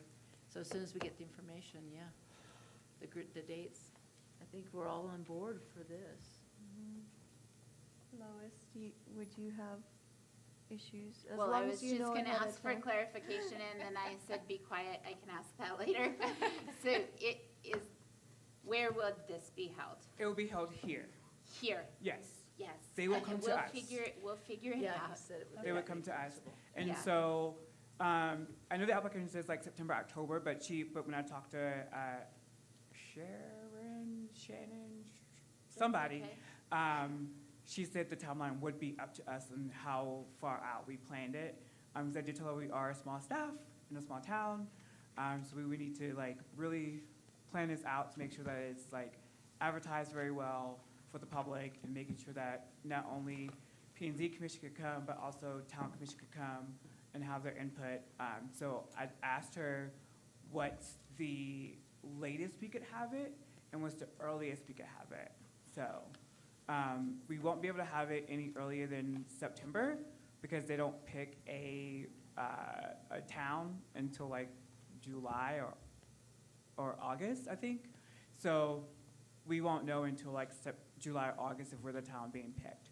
And then from there, we would schedule it out from there. Okay. Madam Chair, Commissioner Rush? on the second page, did you look at the selection criteria?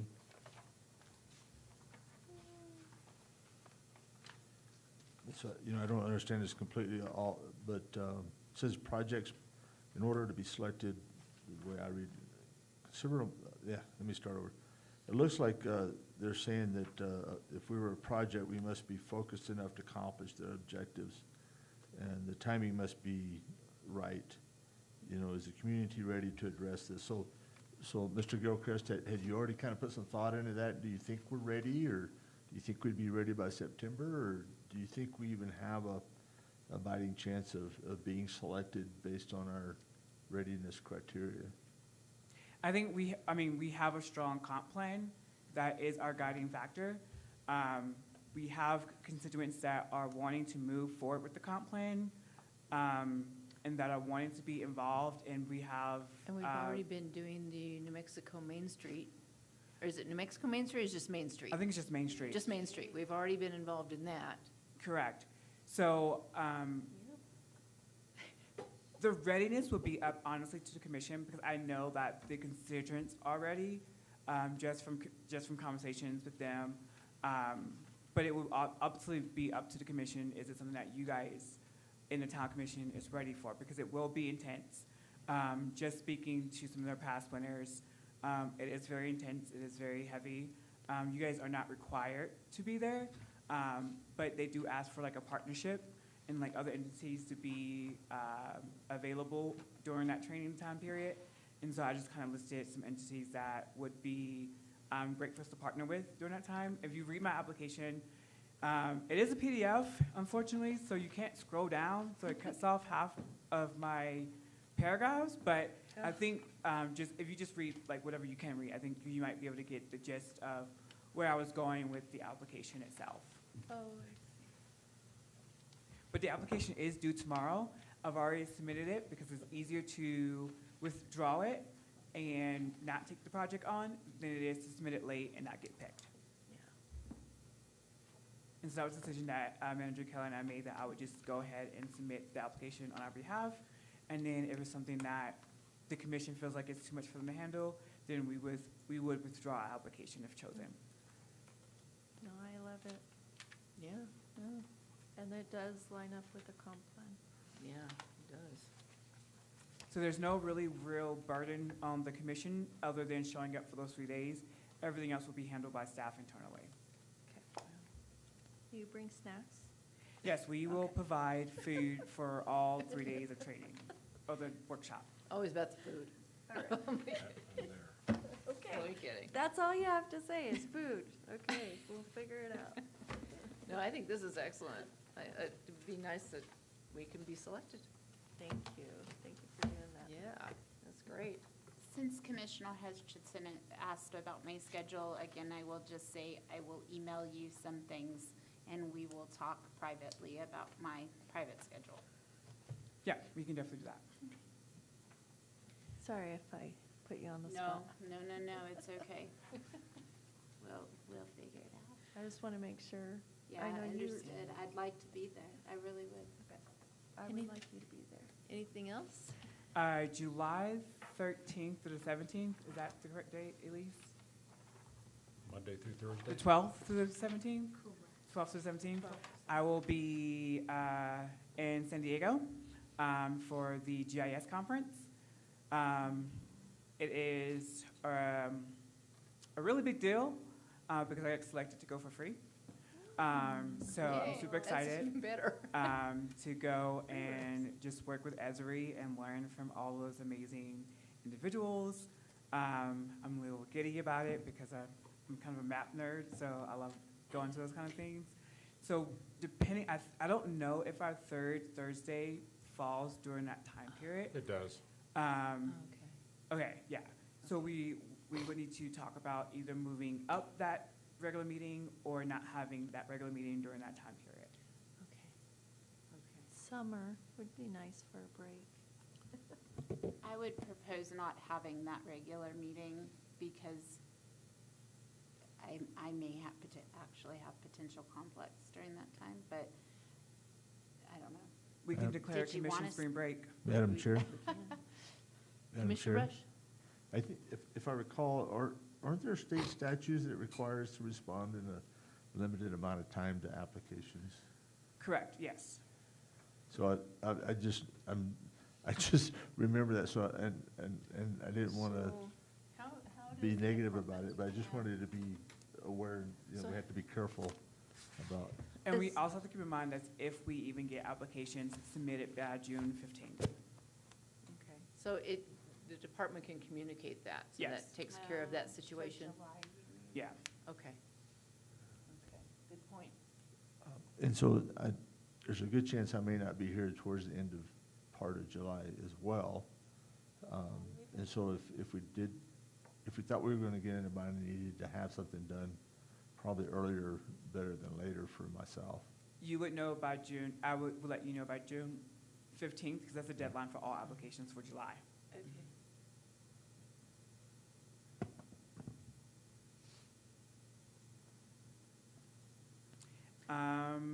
I think my last comment is that we've hired a new admin assistant. Her name is Elise. This is her 4th day. I've been so lucky to have her this week. It's been life-changing since she's came on board. Life-changing. So I'm definitely Ask for a raise. appreciative, and I'm so happy to have her here. And we're going through a lot of internal changes throughout the entire town itself, with new software, new SOPs and regulations. So Much needed, by the way. and so I think this is the perfect time for her to come on, and it's going to be some growing pains because we are learning all new stuff at this point. But I'm excited for us to roll out the new software for you guys. I think it'll be really helpful. I know that the developers and applicants are excited about it. I think the only thing that I will need your help on is solidifying application types and fees to the town commission, because I don't think they quite understand what the application fees goes towards, and how that works. We had a little meeting about that. Yeah, so I proposed 2 different application fee schedules to the town commission already, and they denied both of them. They don't feel like we should be passing down costs to applicants. I think they forget that at the end of the day, the town is still a business, and we still provide a service to individuals, and we can't do projects based off our GTR, because if that's the case, we would not get anything done. So the application fees is a way to help offset some of the staffing costs that we can use the GTR costs towards projects like updating our comp plan and things like that. So I will be, our next meeting, I will be sending, Do you need support for that next meeting? yeah. I will be here to support Yeah, you. so And you and I I will- have talked about that I will be anyway, so, submitting a new yeah. schedule to the town commission for the 3rd time. So if you are available to come to the next meeting, feel free to come up and speak Yes. about it. Manager Gilchrist. Yeah. We can't budget for unknown numbers of projects, like we can't know Well, how many the- applications we'll get. We had kind of talked about, and this is, coming from the private sector financial analyst, if you don't know what's coming into your department and you don't know what's going out of the department, you have no clue. It's general fund. And the town commission doesn't see the individual departments. So we kind of had a talk about that the other day, and hopefully we have an approach that might work. P&Z also doesn't have our own account. That's something that we're working on. P&Z is the only department that brings in revenue for the most part for the town, other than like wastewater. But we handle everything that happens in this town goes through my department, roads, sometimes maintenance, wastewater, all the applications, all that's ran, events, all that's ran through my department. So we collect all the fees for that. Even the impact fees that are done for developments, we manage that, and I don't think people realize we don't keep our impact fees. We only keep 3% of that for ourselves, but we don't use it for our projects. And so in other jurisdictions that I've worked in, we've used application fees as a way to help offset admin fees That way we can use the actual, you know, in this case, it would be the tax revenue to put towards future projects that way we can't implement the comp plan. Because right now, the way it stands is looking at last year's budget, like, if I was to do last year, if I was to apply for last year's budget to this upcoming year, we would not do anything on the comp plan because we wouldn't have enough money. We couldn't do projects and fund the department at the same time. And this is where you were talking about, at our last training, about having money, we're supposed to have money for parks, right? Yeah. This is what, okay. Yeah. Let me know when that meeting is. Manager Gilchrist, Yeah. I think maybe just, you know, it's very hard to present that amount of information in a short amount of time with a large grasp of, you know, understanding. But I think the biggest hang-up, and I did watch both of those presentations, was that you had a calculator that was continually repeating and increasing, and that's where the heartburn came from. So maybe the presentation is flat fee, incremental, come back and see how that did for the next year. I think that may be a little bit more receptive, I'm not sure, but definitely not the automatic calculator, just increasing the fee. That's what I got out of the meeting. So we did talk to, I did talk to Manager Kelly and Misty about that. And so the first time you pitched it was just a 15% increase every year to keep up with the cost of living or whatever. And then the commission felt that was too high. And so then the second time I proposed it was giving them the permission to decide on how much they wanted to increase it, and they still felt like that was too high or unnecessary. So we are still talking about how we want to tackle it this time. Right now, we are short in the finance department, so getting a lot of numbers to kind of back up that data is taking a lot longer than expected. But when I did look at the numbers last, we collect more money in our business applications than in our other applications. So our business license brings in more money than our other applications. And I don't know where that money actually goes. I think it goes to the general fund. I think all of our money from P&Z goes to general fund. So we don't have an eye on what we're spending and what we're not spending, because it's not going into a general P&Z funding account. It's going to a town general account. So it makes it hard to separate out costs at that point. So. Correct.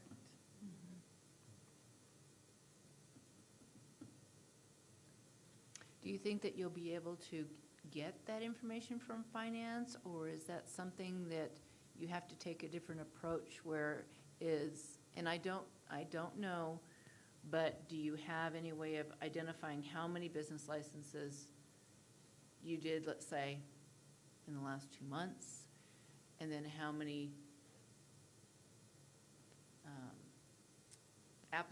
the other items? I mean, you may have to get down and just down the dirt with it if finance can't do that. So the problem is, my department currently only tracks one application. So we don't track any other application other than development review. So in our system, when you pull up our tracking system, it only says development review.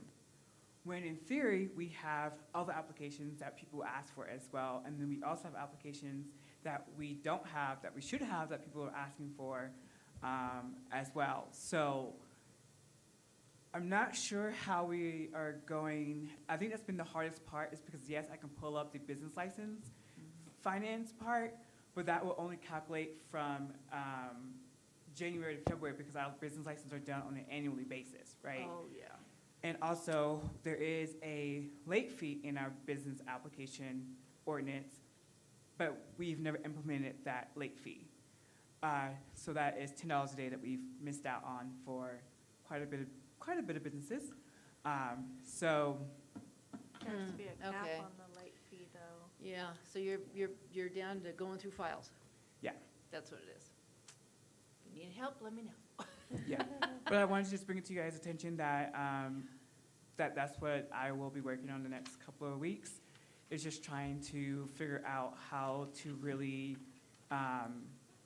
make things happen, because again, like, the comp plan is essentially your role, you're supposed to implement the comp plan, and I just fear that constituents are going to get restless and more vocal the longer we keep pushing off projects in the comp plan. And that's something that I don't want them to feel like they wasted their time and money building this comp plan only for it to sit on a shelf. And that's the biggest issue within the planning industry alone right now, is that we spend all this time and money on comp plans and other plans, and they just kind of sit on shelves and never get implemented. So I know I harp on it a lot, but I do want to see some of these projects in the comp plan come to life, because I think some of them are really good projects. I think constituents do deserve at least to see some kind of progress within the town limits, even if that's just paving one road, a year, right? That's some progress, right? So that is my biggest thing right now. It's just making sure that we have funding to fund at least 1 or 2 projects every year. And so with the help of increasing our application fees would be helpful to take the burden off of our operation costs, and then that open us up for more funding from our GTR costs. I do have That a definitely- question. That connection definitely needs to be Yeah. made, though, because I don't think they're getting that part, what the money's for. They just think it's just a fee, a fine, and not what the use of the money is gonna go for. Correct. And I have a question for you after we're adjourned. So, Okay. yeah, I'll get with you real quick. Do we still have a grants coordinator? So, No. We do not. We do not have a grants coordinator, so right now I am also acting as the P&Z grants coordinator for some of the projects that we're working on. We are working on the sewer line for a private developer and the charter school in the town. We are extending the sewer line.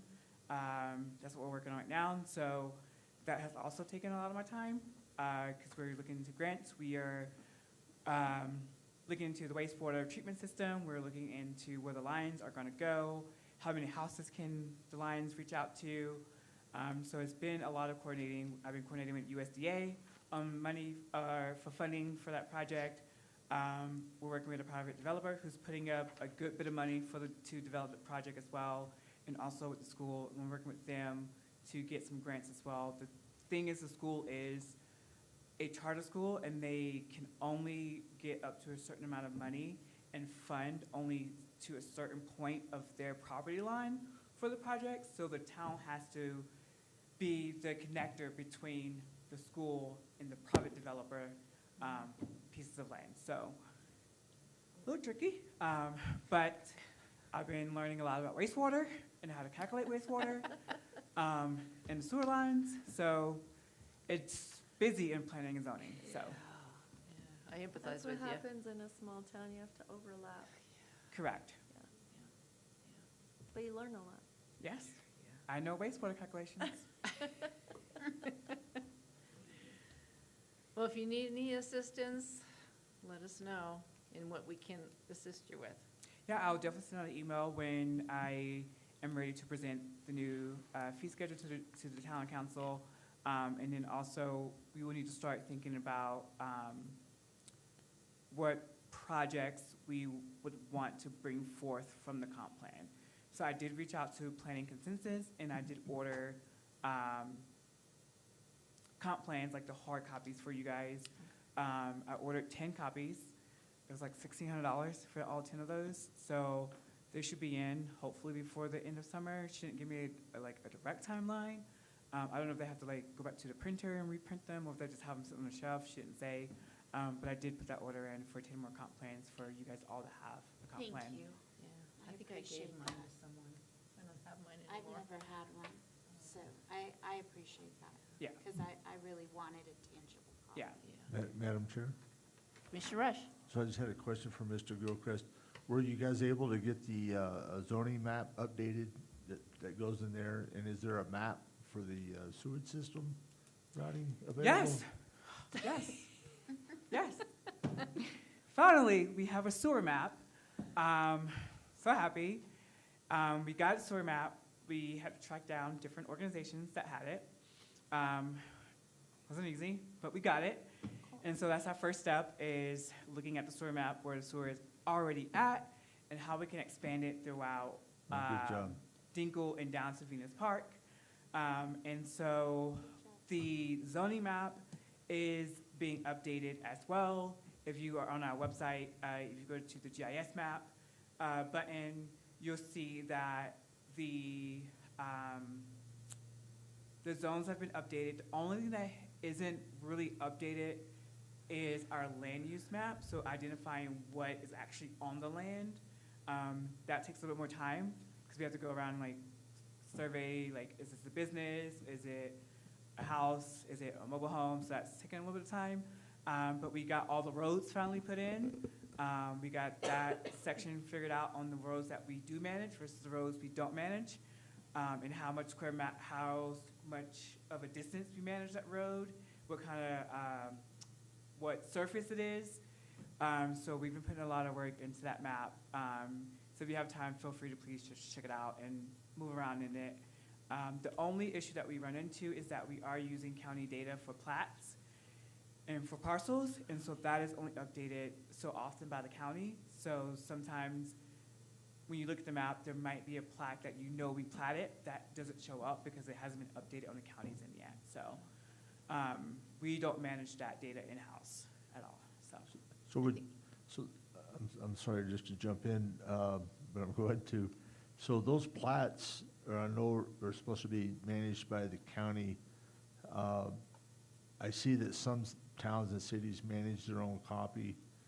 Do you think you're going to go down that path? I would like to. I would like to see that as well. I would definitely like to for us to have a record of all the plaques that we record, and all the plaques that we sign off on. The problem is storage, where we're gonna keep all those physical files. And then the other problem we run into is updating the GIS map, because that isn't easy. So you're thinking those would be hard copies and not electronic copies? So technically, yes, the final plat, when it is approved, it has to be a hard copy, because we have to sign it, and then they take it to Santa Fe. So it has to be signed by, some of them have to be signed by the mayor or town manager, myself, rural addressing, the surveyor, the applicant, and the agent. But at least an electronic copy would be better than nothing. If if it's big enough that you could see it and zoom in and zoom out, right? Right, If- we if- don't if get, it- when it comes to a final plat, we don't get a electronic copy of it, we get the hard copy. Right, yeah, I understand storage is a problem for that. I would think trying to go down and find an electronic copy solution would be more viable. And Yeah. I would see that, because I can see several situations where we need those older plats, and I can't get to them. I mean, I think I can get to them if I pay for them, but, the county's gonna pay you you have to pay for each one of those. Correct.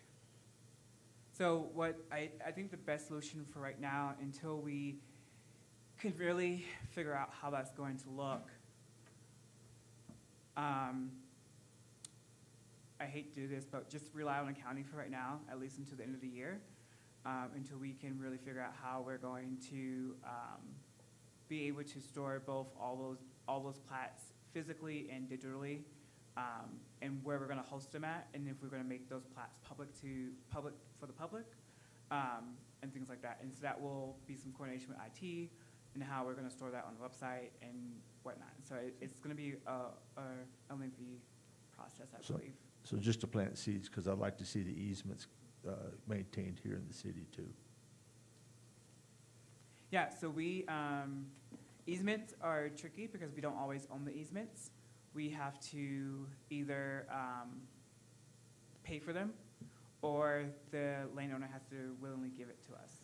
And that's what I'm trying to figure out, is how to manage that and how we see that, so that we don't accidentally approve a plat that assigns ownership to the town, that the town now needs to pay for that. Because I don't know what that process is. And so you know, I don't know if I should accept that and burden the town with that. And I don't know, I don't have that answer. So theoretically, we want to own the easements as the town, because that's where all of our utilities go. And so we want to have access to that at any point in time. If it is a private easement, then we have to get permission from the homeowner to put our utilities through their easement and have their permission to access it at any time. So from an easement perspective, we want the easement because that's our right of way. Even if you, so you're willing to have the cost, is what I'm hearing, to own that easement, but then we also want to make sure if we accept easements, that we have access to them. Correct. And so they need to be designed appropriately so that they can even design to have access. So those are the things that I want to include in this document that I'll send to you. And so those are things that I look at, are the easements, are they private or public? And what is going to actually go into those easements. Right now, and it's tricky because we don't have a massive wastewater system. And so that's usually what part of the wet utilities are. We also don't have like a big water distribution system either. So a lot of times we don't have a lot of ground to stand on to ask for easements from people because we don't own our own water system and we don't own our own sewer system. And then the electricity is all overhead, and then the cable or the fiber, you know, sometimes is not always grounded as well, so. So that could be a huge issue in the future, Yes. huge. So we need to be thinking ahead. And then, but, you know, there's drainage easements, you know, with erosion and waterways, and there's the power. And You got the cart before the horse. Right now, as a commission, you guys do not look at any of that stuff. Exactly, but I think we should be. And that's, that's all part of the development phase, right? Like looking at, is the lots themselves developable enough? The drainage, the culverts, the road access, all that is what we look at from the development point of view. So the plat just gets us started in saying like, yes, this looks feasible. And then when developers are ready to develop on it is when we go into deeper situations on grading, drainage, house position, all that stuff. But if an applicant subdivides and they put easements on there, aren't they responsible for paying an engineer to design those easements? Because they're the ones that are asking for those easements. So they should pay for that design engineering for the easement. They're the ones that added it. Correct, so they do. So any engineering costs for the easements are upon the applicant. Correct, but we want the I- applicant I- to give us those easements. I understand. I just wanted to make sure Oh, I yeah, yeah. understood that point. Yeah. So, Great discussion. Learned a little bit. Okay. Any other items? just next week's meeting is canceled.